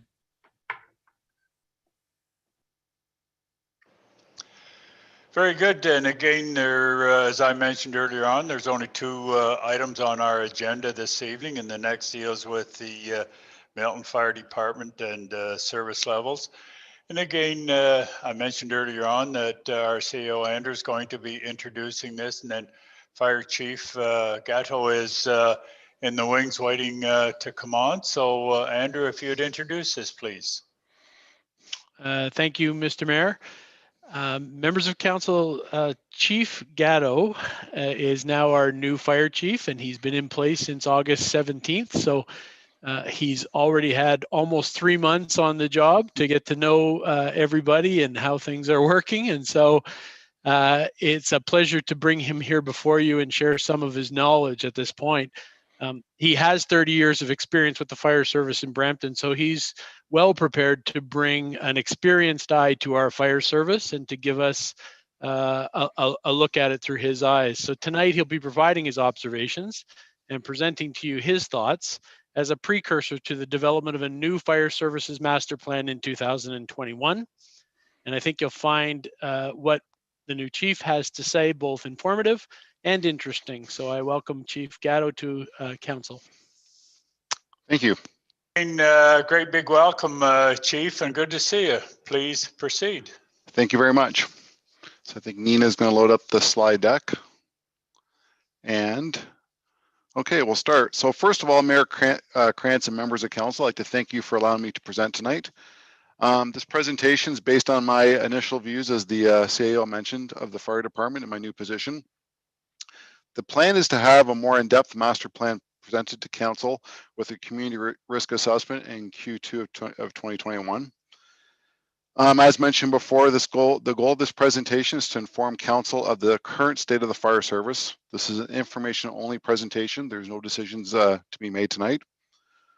Also, although this presentation is focused on firefighting, when we speak of fire safety, I can't stress enough the first two lines of defense, which is education and prevention, are key to this. The best way to provide fire safety in the community is simply just not to have one. In terms of operational service levels, which is what we're going to be talking a lot about tonight, it's the firefighting, which is the third line of defense. And a way to put it in context is right resource, right place, and right time. So what that means is we have different resources within the fire service, different apparatus, and different apparatus do different things. They have to get to the right place. Obviously, we have a house fire versus a medical call. We send different resources to each one of those. And then the right time. As depending on the scope of the fire or the type of fire we're fighting, that brings different resources. And they don't all have to show up at once. They can show up in layers, but there's time set on each one of those layers. Next slide, please. So tonight, we're the introduction now. We're going to talk about the current landscape of the fire service. We're going to talk about community safety in terms of risk and development, deployment, response and coverage. And lastly, we'll go through some of our operations and strategic planning. So next slide, current state of the fire department. So we can get to the next slide after that. So the fire department service delivery is broken into two different line divisions: fire prevention, which is the goal of preventing fires through education, inspection, and enforcement, and firefighting, and that's the goal of protecting life and property once an emergency occurs. To keep the two line divisions moving, we have staff divisions, which are our support, and that's our communications. They dispatch the calls, training. They ensure that all the firefighters are trained to NFPA standards. Our administration division or department is the background that keeps the business side of the fire department moving. And we have emergency vehicle technicians through apparatus maintenance, and basically they make sure our fire stations and our apparatus are always working. There's a very high threshold for the apparatus. They just always have to work all the time. Next slide, please. So the complexity, coming back to the complexity of a fire service several times. Fire departments are complex organizations incorporating several service areas. As you know, we don't just fight fires, we do several other services to the community, rescue, medical, car accidents, and of course, fires. We have to balance emergency response, training, the legislative demands of inspections and public education. Each area requires investment from the municipality. All are equally important. It's a balancing act. And it's an important role for council to determine this balance. Next slide, please. So this is a reminder. I know council's well aware of their obligations to the Fire Protection and Prevention Act. Maybe first thing to discuss a bit is the fire service role is rarely challenged. What's often debated is the expense of getting the right resource to the right place at the right time. So again, rarely in your community do you ever hear of anyone asking, why do we need a fire department?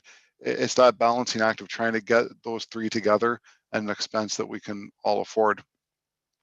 So the FPPA, when we speak of that, it establishes a minimum mandatory service levels with respect to public education and prevention. So in other words, the FPPA says that we have to have public education and prevention programs. What it goes on to say, in short, is that it gives council authority to go beyond the minimum service levels of prevention education and determine fire protection service levels, basically firefighters, based on the community needs and circumstances. So again, the minimum we have to have is education and prevention. When it comes to the firefighters or the fire protection levels, that's the community needs and circumstances determined by council. Next slide, please. So this is our current map of Milton. Some of the key things to note, the gray is the urban area, all the whites rural. Rural and urban is defined by population. So there's different thresholds that, that set urban versus rural. Rural is then cut even to further layers, and it's a lot more flexible, the standards for rural. When we present the master plan in Q2, I'd like to get a little bit more in depth on the rural side of it. We're really going to be focusing more on the urban side.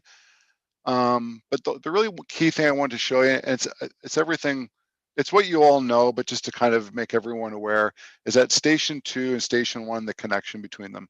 So Station 2 really has the heavy lift of the rural fire protection in that whole left side of the map. But Station 1's a key factor in it. Station 1, because it's connected by the 401 to Station 2, is a key response vehicle to get up into that rural area. So just kind of wanted to point that out, because as you see, we're going to go through more maps further on, and that's just an important note to see how the two connect and how they affect each other. Next slide, please. So this is our, again, kind of our state of the department right now. So we're using 2019 data, and this is a breakdown of the calls we've run. So in 2019, we ran 1,953 calls. 6% of them were fires. Pre-fire conditions, they're the pots on the stoves, something that was smoldering and overheat.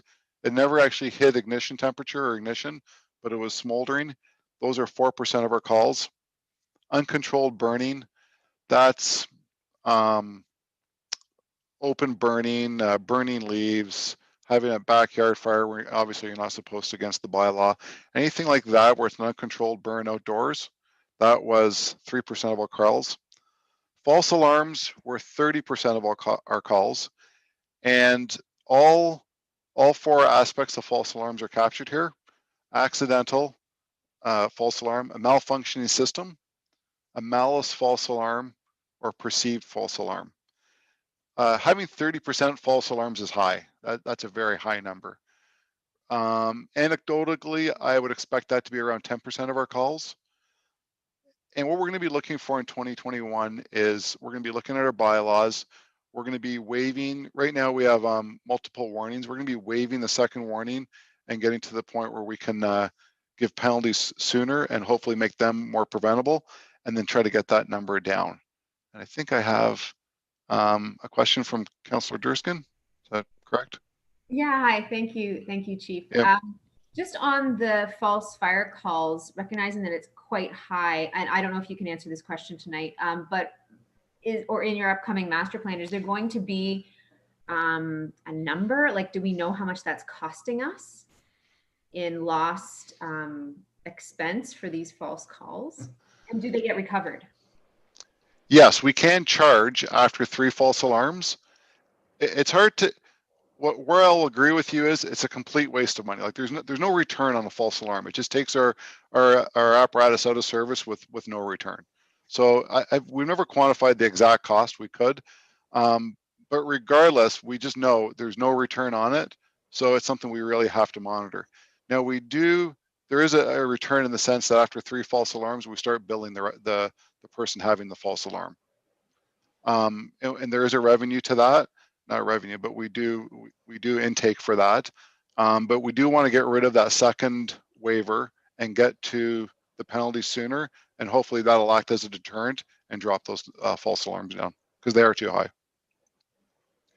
Just on that, just on that, Councillor Tesser-Dirksen there, I'm not sure about recent numbers in that particular area, but I know at one time we were able to capture your question there with regards to how much it was costing municipality, and I would only suspect that probably, Glenn and his people could probably get that for us, and it'd be interesting. I know, and I don't know in the recent 2 or 3 years where it's at, but that can, and I know, Chief, you can get those numbers, so I suggest circulating them to council. So, Councillor Tessa Dirksen, any further? No, that's good, Mr. Mayor. Thank you. Yeah, proceed, Chief, please. Okay. CO alarms, those are both symptoms and non-symptoms. So CO, and this is a CO Awareness Week, and it is, so we capture both symptoms and no symptoms, and that's 6% of our calls. Public hazards, those are our gas leaks, downed wires, spills, hazardous material calls. Those are 6% of our calls. Rescues, that's 20% of our calls. That's car accidents, rope rescues, commercial accidents, anything of that nature. Medicals are 4% of our calls, and we're a second tiered response department. So we go to vital signs absence, where someone's in cardiac arrest and needs defibrillation and CPR. And we go to delayed paramedics, where there's an emergency and the paramedics don't feel they can get there in time. Those are the two types of calls we respond to medically. And our other calls. So other calls could be anything from a flooded basement to really anything you can imagine. We're the catch-all emergency service, and we always have been, and we're very proud to serve the public in that sense. And really, when the public gets in trouble and they're really not quite sure what service is going to help them, no one really fits, then the fire service is the one that usually gets called. Chief, if I could interrupt again, I see Councillor Ali's got a question for you. Councillor Ali, go ahead. Thank you, Worship, through you. Thank you, Chief, for doing this for us. This is very informative. My question is with regards to fireworks. Where does that, which classification is that? The fireworks emergencies. Yeah, fireworks emergencies, it depends. Obviously, if the firework ignites something, that's a fire. So if the fireworks lands on a roof and that causes an ignition, that'll cause a fire. If it's a public complaint, that would probably come under other responses. So if someone's lighting them off and they feel it's dangerous and they would want us to respond, that would be under other responses. Thank you. I was just trying to gauge how many of those complaints we get, because I get a lot of them for my wards, especially. I can get back to you with that one and give you some data on it. That one would be a little bit harder to track because it's more of a complaint than it may not necessarily generate an emergency response versus a complaint, but I can definitely look into it and get you and see what data there is there that I could provide. Thank you so much. Yeah, thank you, Chief. And again, just on that, if you'd be kind enough when you get those numbers, just maybe circulate them to the clerk's department and all council will get them, because I'm sure each one of us is interested in those stats. So sure. Please proceed, Chief. Okay. So yeah, we've talked about others. So next slide, please. So this slide basically shows the correlation between the population and incidents. So in review of our total number of incidents per year, we can see that there's a correlation between number of incidents and the population.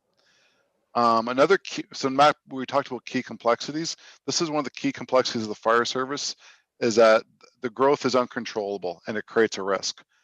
Milton is known for its exponential growth, and the fire service is having a hard time keeping up because of that exponential growth. And one of the things we want to do in the future too is better capture and monitor growth versus service levels. And we'd like to, as a goal, develop dashboards that capture the KPIs of the fire service as it connects to response times and other key factors, and communicate that to council on a regular basis. So you can see again, if you look at 2015 to our population, again, they pretty well coincide as the population grows. Next slide, please. So Milton is a composite fire department. So I thought I'd just take a second and kind of explain what a composite fire department is and what it means. So composite means that we have both full-time and part-time staff. And just to define that a little bit better to make sure everyone understands, if we look at the schedule, Full-time firefighters are regularly scheduled and they're on a 24-hour shift. And we do have some one station that's on 12-hour shifts, and they're rotating shifts. So it's the 24-hour shifts is they're on a 28-day cycle, and they'll do 7 24 hours in a month. The 12-hour shifts are broken up equally again within a 28-day rotation. Part-time firefighters are on call. They're an on-demand service. They come in for training 2 nights a week now with COVID, and they ensure their apparatus is inspected and readied, and they train, but they're only on call.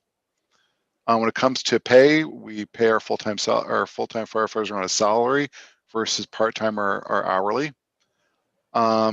Response, the full-time firefighters available in station, so they're immediately available. As soon as the tones come in, they go on their apparatus and leave. What the difference is, and we're going to refer back to this number a couple times, is with the part-time staff, there's a natural delay is not even the right word. It's just the time it takes. Once the tones go off, if you're sitting in your house, you have to put on appropriate clothing, get out to your car, drive to the fire station, park, get into the fire station, grab your bunker gear, get into the truck, and go. But they have to wait for 4 firefighters to arrive. So as much as maybe the first 2 could be very quick, you really got to wait for number 4 to come. So when we look at their average time from when the tones went off to when that apparatus pulled out of the station, it was 16 minutes and 50 seconds. So you're going to see later on where that number can affect us. And don't get me wrong, the composite fire department has a lot of strengths, and the part-timers are the real backbone of our emergency service.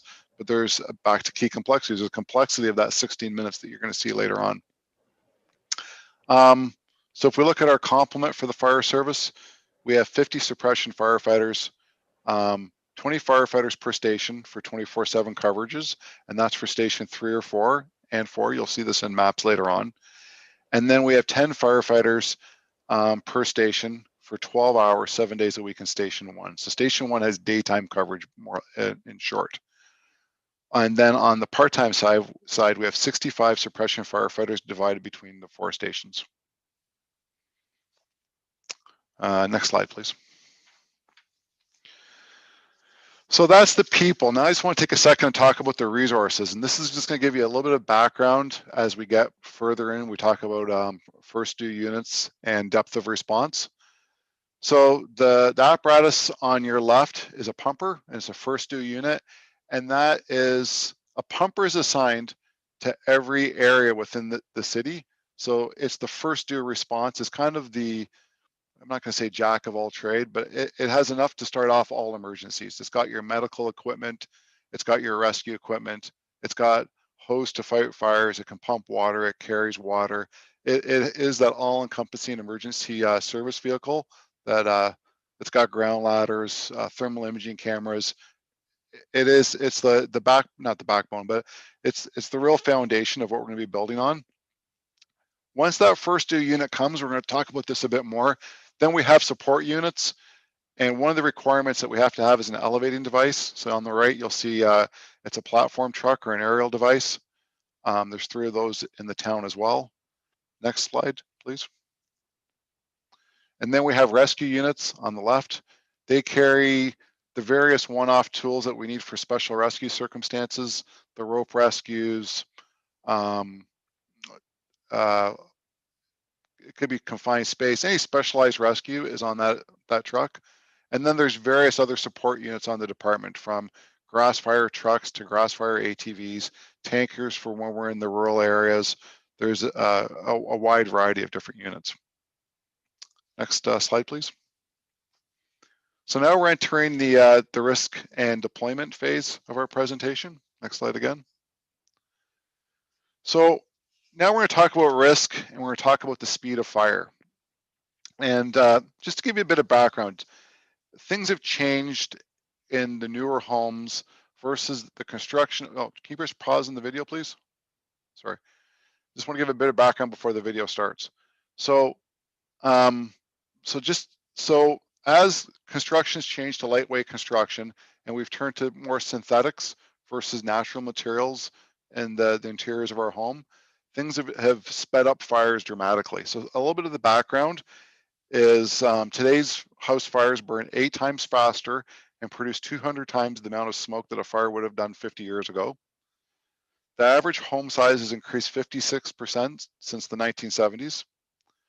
Newer homes tend to incorporate features such as taller ceilings, open floor plans, 2-story foyers, great rooms.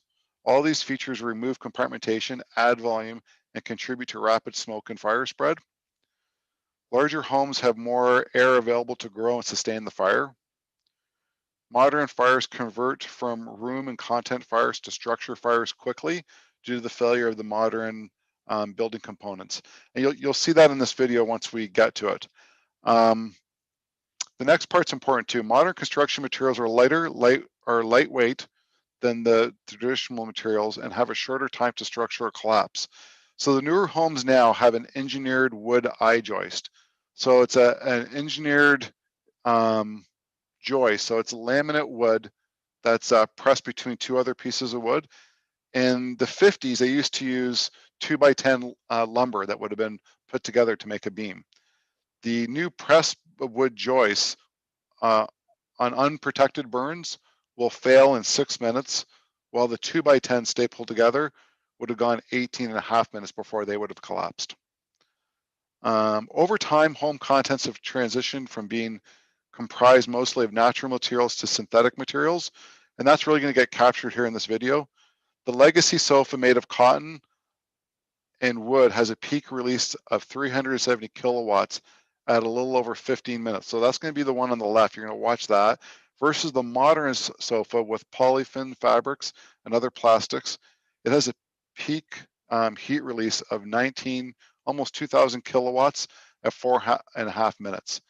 And that's really what you're going to see with this. And I'm going to get the video to play in a second. And some of the things I want to note is at 1 minute and 10 seconds is when smoke alarms get off, when they light. And then I'm going to show you a time where it's mostly uninhibitable in the rooms. You're going to see how short of a time escape you have in a house fire. So these are identical rooms. We'll go ahead and play.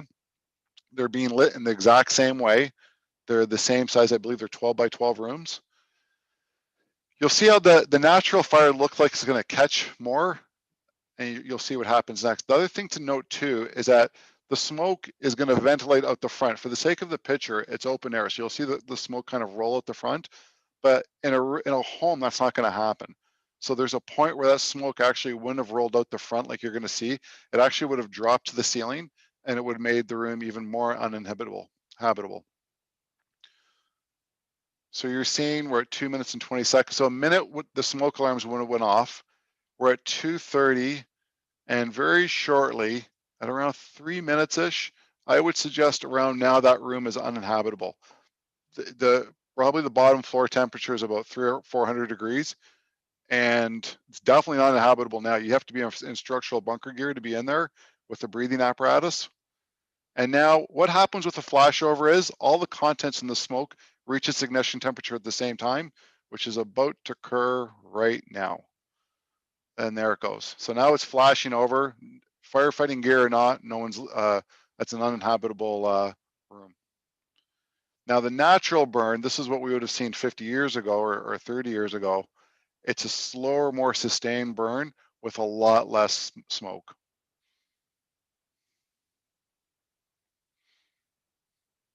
You'll see after 16 minutes, so you would see where our times, we were in a different phase of firefighting than 30 years ago.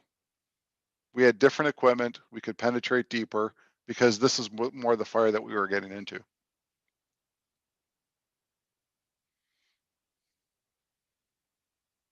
And it really takes well over 30 minutes.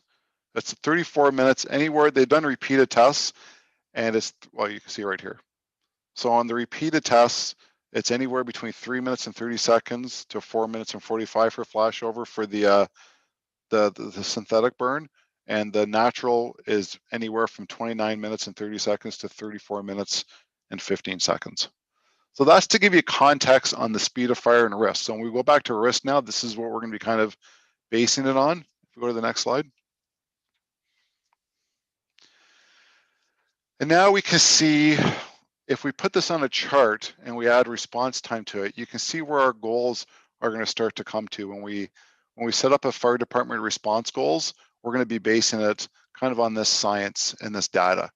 So we start with, you know, and just to make this simplify it, really we want to, our response times, we want to be just at the end of the green preferably. You can see the detection times are a minute. Really can't stress enough that alarm goes off at about 1 minute and 10 seconds. And you only have about 2 minutes to escape that fire. And I think, you know, even before I go on about response times, I really need to just stress enough that that flashover at 4 minutes and 40 seconds or 3 minutes and 30 seconds is so quick. It's changed so much that we really can't go on enough about fire prevention and public education. We have to get the message out that you have to have a smoke alarm on all 4 levels. The only way you can have a chance to survive that flashover in 3 minutes and 30 seconds is if you had that detection at 1 minute and 10 seconds. And then you only have 2 minutes to escape before that flashover occurs. So you have to have an escape plan. Most fatal fires occur at night, and you know, the fire's already burnt. There's a certain level of CO, which is disorienting. It's gonna be pitch black smoke. People panic. If they don't have that escape plan where they know not necessarily to go in the way they, or go out the way they came, they know how to reverse, they know alternate methods of escape. It's key to this. There's a lot of people that would have survived that if they had an escape plan. If they would have turned around and not gone the same way, some of these fires that have happened in our province wouldn't have been fatal fires. So it's a key part of this. And I always have to mention too, pots leaving cooking unattended is still our #1 cause of fires and injuries. So there's my soapbox messages: is the pots on the stoves, working smoke alarms on all 3 levels, and have an escape plan. So knowing that, once we get back to the firefighting side, we're going to try to get a response time, or what our goals are going to be is in that end of that green area. And that's from when the fire starts to then we have a chance for setup. And really what we're trying to do is 1 of 2 things: contain the fire to the room of origin so it doesn't break out. But firstly, actually, is people are going to be in some level of self-rescue mode after the flashover. They've retreated to bedrooms, they've closed doors. Our first goal is the rescue, rescuing people that are trapped because in a self-rescue mode. That's going to be our first goal in those time limits or time frames. So we can get to the next slide, please. So now we're going to talk about our deployment goals. And there's 2 we're going to talk about. We're going to talk about our first response goal, or first due unit, or concentration. And we're going to relate this back now to the right resource, right place, and right time. So the resource we're talking about now is the first due pump unit. That was, remember that apparatus on the left? The right place, we're talking about a single family dwelling. So we have different responses for different buildings, but you know, Milton is mainly a residential community, so we're going to kind of focus on that. So single family dwelling. And we're going to talk, and you're going to see, we'll break it down later, that we want a response time of 6 minutes and 39 seconds. And our goal is to have an aggressive interior fire attack to preserve life and contain the fire to the room of origin, as we just talked about, and really stop any forward fire progression. So there's a couple things with this first due unit. Ideally, we want 4 firefighters on it. And when they arrive on scene, the officer in charge has to make a decision. He does a 360 or a initial view of the incident, and they have to decide they have enough resources to fight the fire or to do rescue. They don't have enough resources to do both. So there's a critical decisions made on rescue or firefighting, because again, not enough resources for both. And the other factor is, it's called the 2 in, 2 out rule. So as you can see by how dangerous and violent that atmosphere is, there's 2 safety rules we have: that the firefighters have to go in pairs, and they have to basically be on air, basically touching each other the whole time, because it's a black abyss inside of fire. So they can easily get lost. So they have to be together. And then we have to have 2 firefighters on the outside, because there's 3 things that can go wrong for a firefighter. They can get lost, they can get out of air, or they can get collapsed on. So they have to have 2 people outside to either go find them, help them if they get collapsed on. There's got to be a backup team for them. So with that, and just put that in context, a mayday is what a firefighter calls when they're in danger and they need help. So it's just like the Navy or a military term. They call Mayday, Mayday, Mayday, and that signals everyone that there's a problem. They have to help out the people calling it. So 54% of firefighter Maydays are called on the first due unit, and then 78% of firefighter Maydays are called in the first or second unit. So it just kind of goes to show you how dangerous that first part of the call is. Now back to the key complexities. One of the key complexities we have in Milton is sometimes we staff our apparatus with 3 firefighters. So that means when the first truck comes, they may have to wait for a second truck arrive before they can have enough personnel on scene to make that decision for firefighting or rescue. There are times that the 3 firefighters, if it's a very, if there's something like in a front foyer or within the front hall and they can just grab someone and they can do it safely, the captain can make that decision. So that is the caveat to the 2 and 2 out rule. Next slide, please. The next goal we have after the first due unit is the depth of response. And that is the goal of getting back to right resource, right place, right time. The right resource now is 4 apparatus total to the right place, which is the single family dwelling that we talked about. And then that right time is 10 minutes and 39 seconds. So we have to have a sufficient resources to provide both rescue and firefighting. Now we want to be able to do both. And more importantly, we're trying to sustain the attack on the fire. So if you really just did this with 1 truck or try to, they would get only so far, they would run out of air, they'd have to come back out, and then the fire would just regrow and start back up again. So this is about sustaining the attack, and we do that with aerial operations, ventilation, backup lines. We have to have a firefighter for a safety officer. We have to have an incident command team in place to a command and control unit to kind of quarterback the incident. So another key complexity we have is that since we have, so this takes 4 apparatus. So we have 2 apparatus staffed at night and 3 in the day. And I'm back to remember our part-timers. They can leave the hall in roughly 16 minutes. So when we look at this 10-minute, 39-second response goal for depth of response, right now it's not attainable for us. And that's something as we grow and as we'll show you later if we get 4 fire hall staffed, that we can actually start to challenge this goal and be able to achieve it. Next slide, please. So we talked a bit about the first 2 units, and we talked about depth of response and the 4 apparatus, and we talked about 6 minutes and 39 seconds and 10 minutes and 39 seconds. But the best practice or the times we're after isn't measured by an average, it's by a percentile, which is actually a very hard standard to achieve. So that means when we take our total emergency responses in the urban area, what a percentile means is that we take them all, we take off the top 10%, and then every call below that 90th and under, we have to be 6 minutes and 39 seconds. So it's a very hard standard to achieve. Likewise with the 4 apparatus, all 4 apparatus, we take their arrival time, we take off the top 10%, those are supposed to be the anomalies that something went wrong, and those other 90 we have to hit. So it's not an average, it's a percentile, and it makes it definitely challenging. Okay, next slide, please. So that was the part on risk. Now we're moving on to response and coverage. So this is where we're at now. So this is when we talked about those 6 minutes and 39 seconds. This is where we fare today. And the 3 bars in the middle, the red, yellow, and gray ones are the real key ones to note. These are the urban ones that we're talking about tonight. So we said, you know, our goal was to get to 6 minutes and 39 seconds to the 90th percentile. Ours right now is 10 minutes and 19 seconds. That's our percentile or that's what we do. That's what our response time is to the 90th percentile currently.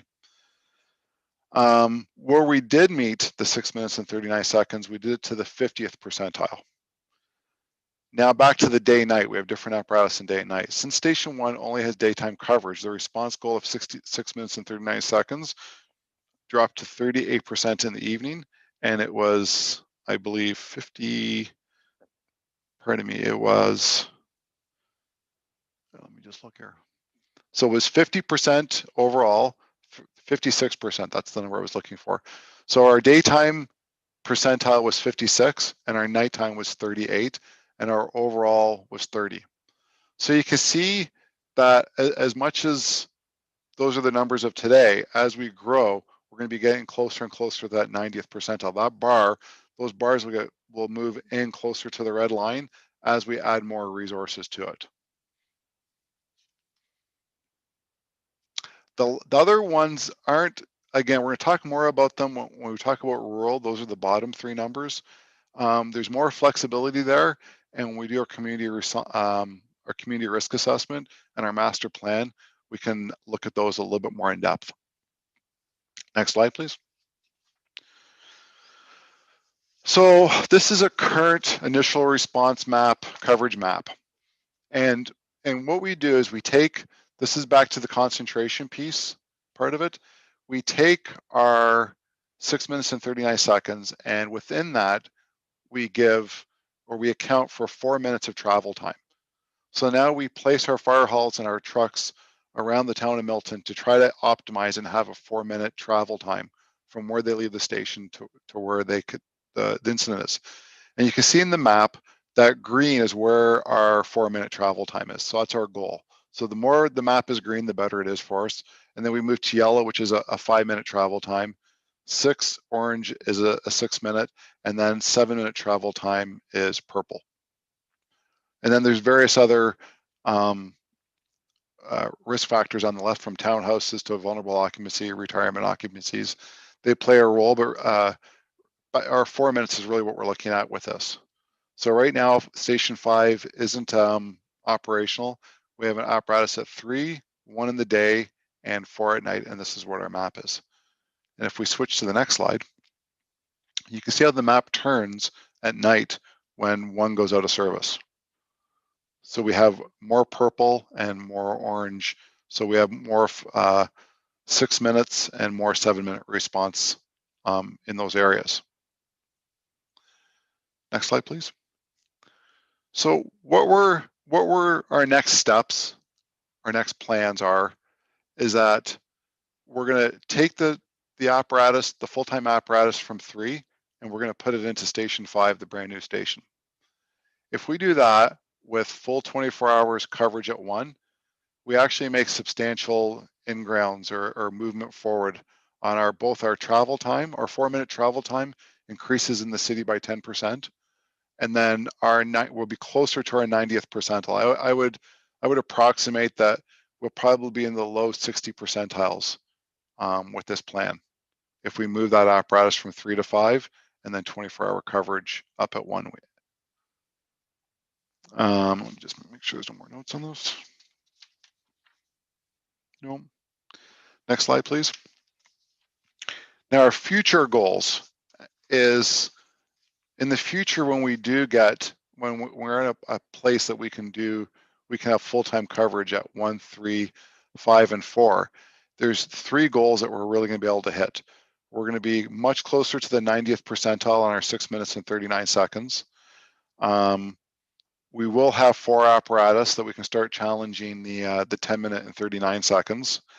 And yeah, those are the 2 main ones we'll hit. We'll hit the 6 minutes and 39 much closer, and we'll have the four units in on the depth of response goal with 4 apparatus. What I did want to talk about too is our master plan. It does talk about a Station 6 and a Station 7, and they're all population driven. You'll see them to the south, and they're going to come into the east. And as the population goes up in Milton, as we keep growing exponentially, then there's going to be a demand for those future fire halls in those areas. Next slide, please. So operating and operations and strategic planning. So where our next steps are is the one slide where we had the Station 1, Station 5, and Station 4.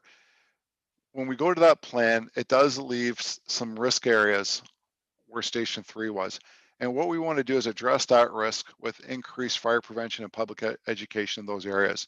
So we'll take our public education and really focusing on those areas and make sure, you know, as many people as we can in those communities or in those neighborhoods get education messages.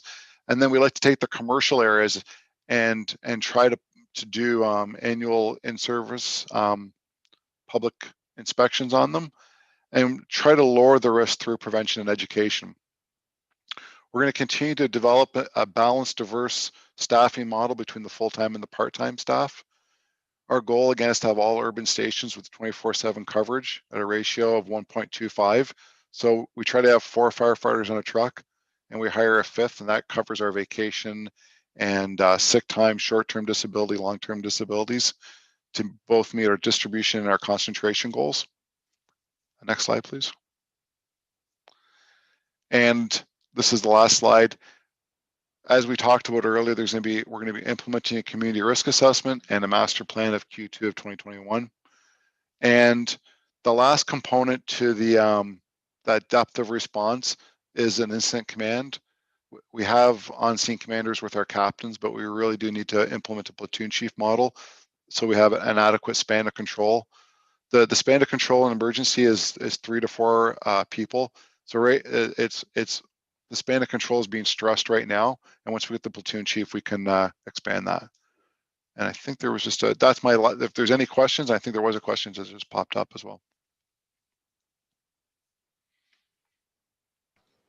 Thank you very much, Chief. Good timing there. I believe it's Councillor Chandler is the first. Councillor Chandler, go ahead. Thanks, Your Worship, and thanks for the presentation, Chief. That's an astonishing stat that 30% of the calls are false alarms. And actually, when you look at some of the other data you put on that pie chart, they too kind of fit in that category of not being a good use of resources. So it's actually higher than 30%. So it's costing us millions of dollars essentially for fire support where it's not needed. I have some questions in that regard. So education, clearly the most important thing that we can do to resolve not only the false alarms, but the lack of safety that people are practicing in their homes. What are you proposing to do with respect to public education that is going to move this bar significantly? That's a real passion of mine. Thank you for asking that. And I think our best resource is our firefighting staff. So I think what I really would like to do is further train our firefighters in public education and then have them deliver that message in service-wise. So I plan on, again, picking those neighborhoods where we see there's risk, and then having them, we can do door hanger campaigns, Alarm for Life programs. I think there's lots of things we can do to implement, checking their smoke alarms, but they have to be out in the community delivering the message. And they're a key factor in delivering the message. They're the trusted first responders of the community.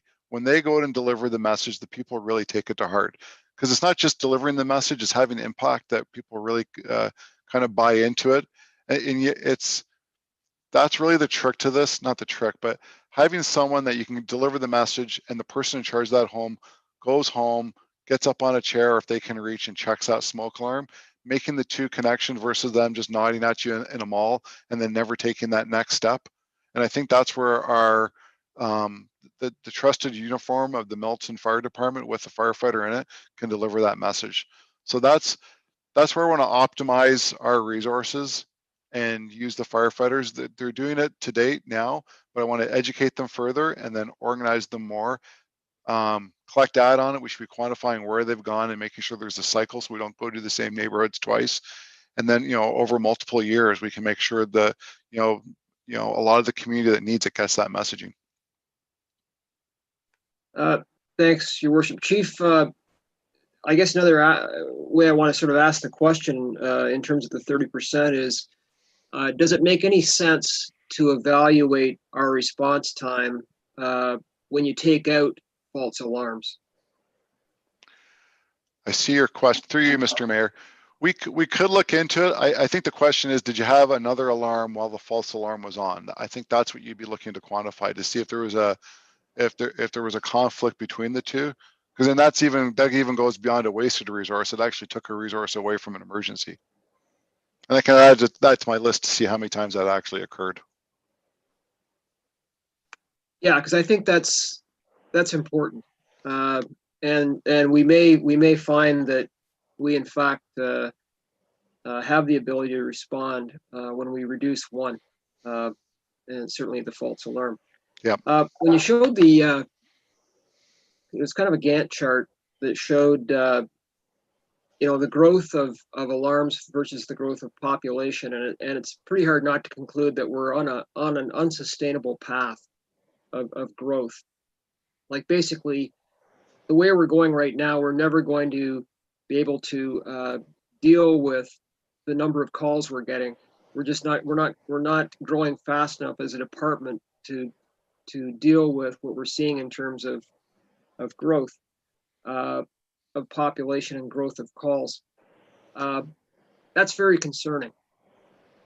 And we talked about education. It's your passion, and perhaps at the end of the day, education resolves it. But it must have caused you a bit of a sleepless night when you saw that chart.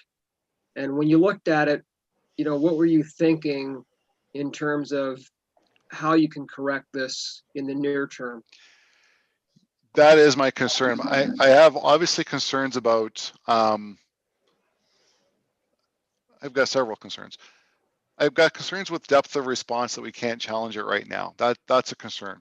And then to build on that is, to your point, it's the staffing model that when I see I've only been here 3 months, as the CEO mentioned, when I see the growth coming up in the near future, I can see that we're going to have a demand very close, or in the very near future, we're going to have an even greater demand on the fire service.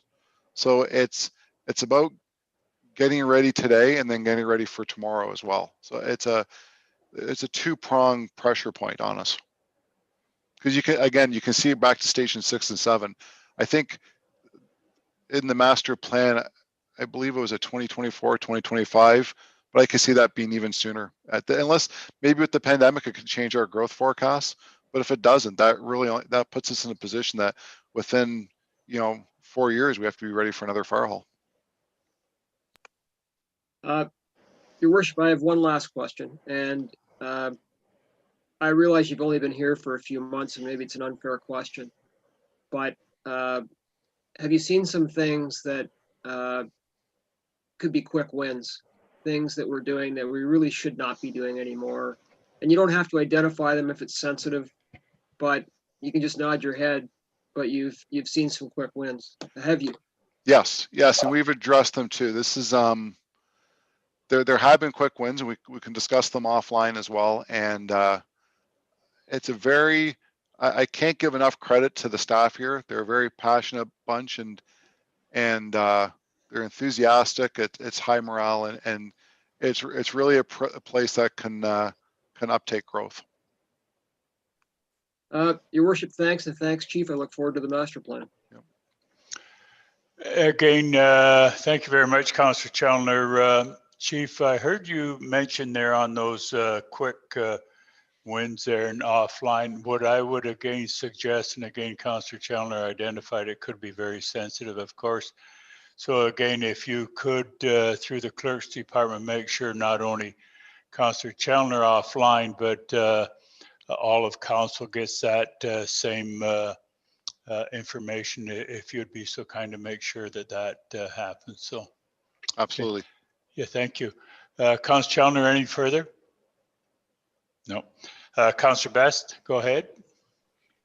Yes, thanks, Your Worship, and thanks, Chief, for the presentation. Some of my questions are already asked by Councillor Challoner, especially with the false alarms.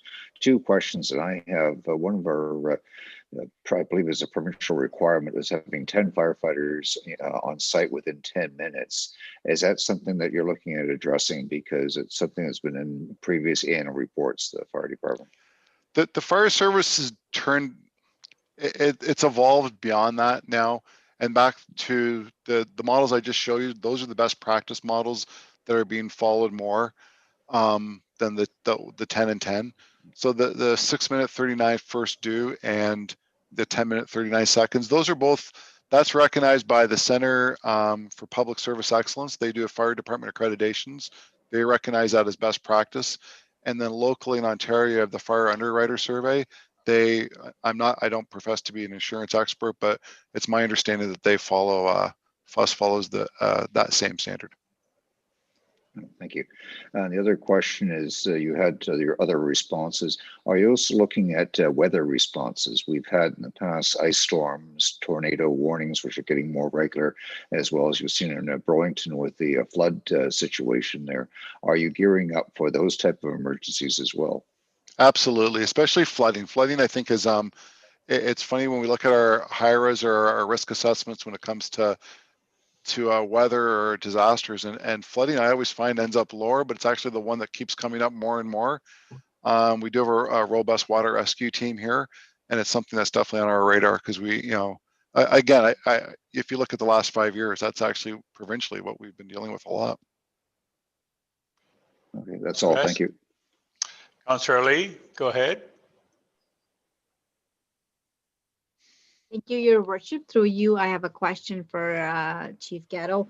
My question again is with regards to the fireworks, especially the ones that are done without permits. They are done in driveways, streets, sidewalks, backyards. They're so dangerous, and I get so many complaints, especially in our newer areas. Maybe perhaps our new residents are not aware of our laws. Maybe they're different from where they moved from. But I think that is something we really need to look into when we're updating our official plan, fire plan, because it is becoming an increasingly difficult thing to manage. Chief, on that point. Yeah, through you, Mr. Mayor, I completely agree, Councillor Riley. We have not high density, but our houses are all close together. If you have airborne fireworks in our neighborhoods, it's just trouble. It's a chemical fire. You can't stomp it out. It's not like a piece of paper on fire. It's burning chemically.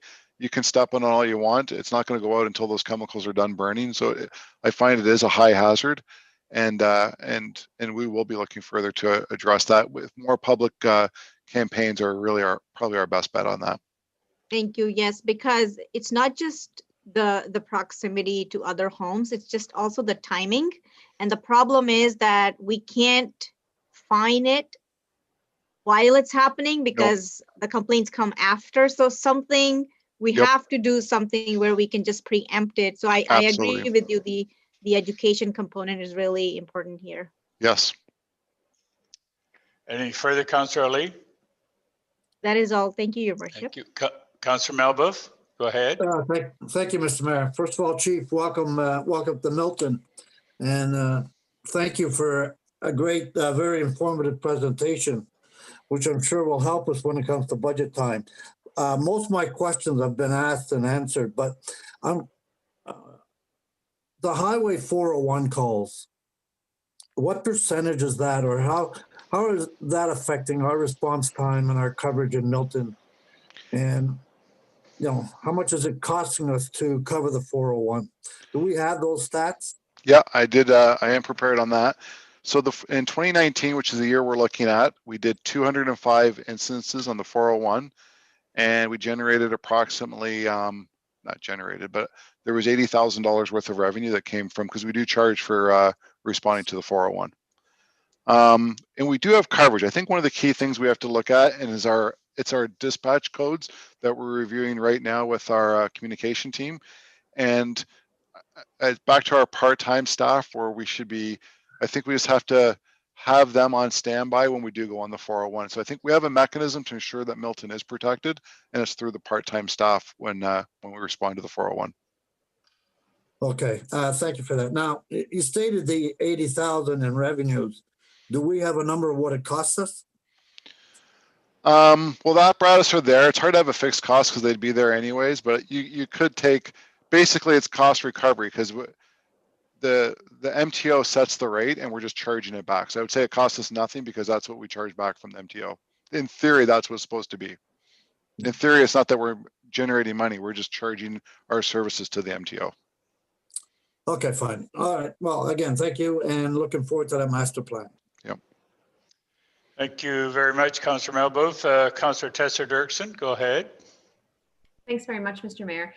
Getting back to the beginning of the presentation where you very rightly pointed out the very large portion of our municipality that is rural, and also reflecting on that really sobering visual image of these fires developing natural materials versus synthetic. I'm wondering if you see the same trend as far as building materials goes with barns, because we've had some pretty devastating barn fires in the past. And I'm just wondering how the building materials have affected the way barns are burning down, basically. And after you answer that, I have one more. You froze a little bit. Through you, Mr. Mayor. I can get more information on you from that. From my knowledge of barn fires, it's limited. I don't think there's a big change in how they're built. I think it's still natural products. It's not, when we look at the synthetic products that's causing this flashover to occur much sooner, it's more the synthetics. Likewise, a king size bed today would have had the same carbon load as the whole contents of a 1970s home. So I don't think that's affected barns and how they're built. But I would, caveat that if a barn was built with lightweight construction, which I don't believe they are, you would have those same things. And if that's the case, it would be time to collapse would be sooner. That's what, if it's built with lightweight construction and lightweight trusses. But I don't think barns are. Thank you. So following from that, it's my understanding that a commercial farm, for example, that had a barn wouldn't necessarily be required to have a sprinkler system, for example. Yep. Am I correct in that? Do barns are required to have? I would have to consult with my fire prevention experts on the building code and the fire code to answer that accurately. I wouldn't want to guess for you. Through you, Mr. Mayor, I want to be accurate, and I can add that to my list of things I can find out and send that back out to council. Yeah, I appreciate that. And just because your focus is on education, which I think is very appropriate, education, I believe, can take us so far, quite far. But at what point do we turn to regulation in these types of scenarios? And how much power would a municipal council have over regulating fire prevention within, for example, a barn? Well, we do have the fire code. We have the building code and the fire code that actually regulates both of those. So it's really not a question of, with council, you can set bylaws, but when it comes to actually setting the fire code and the building code, that's provincially. So I think that's maybe the difference between the two, and the barns will come under the building code and the fire code. Great, thank you. I look forward to having more conversations about this with you, Chief. Thank you, Councillor. Well, thank you very much, Councillor Tesser-Dirksen. I do not have any further speakers at this particular point in time.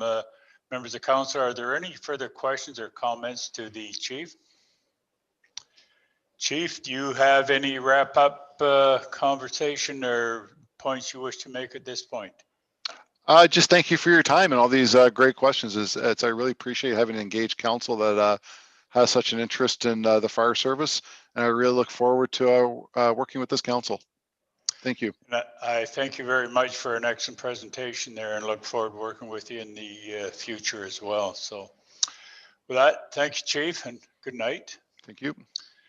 Members of council, those are the two presentations that were on our workshop agenda this evening. And Madam Clerk, I don't think that there's anything else now, unless there's something that any member of council thought necessary to bring forward at this point in time. Other than that, it's just adjournment. I'm not seeing anybody's hand go up there that they have any information that they wish to share with one another. So with that, staff, members of council, this workshop is now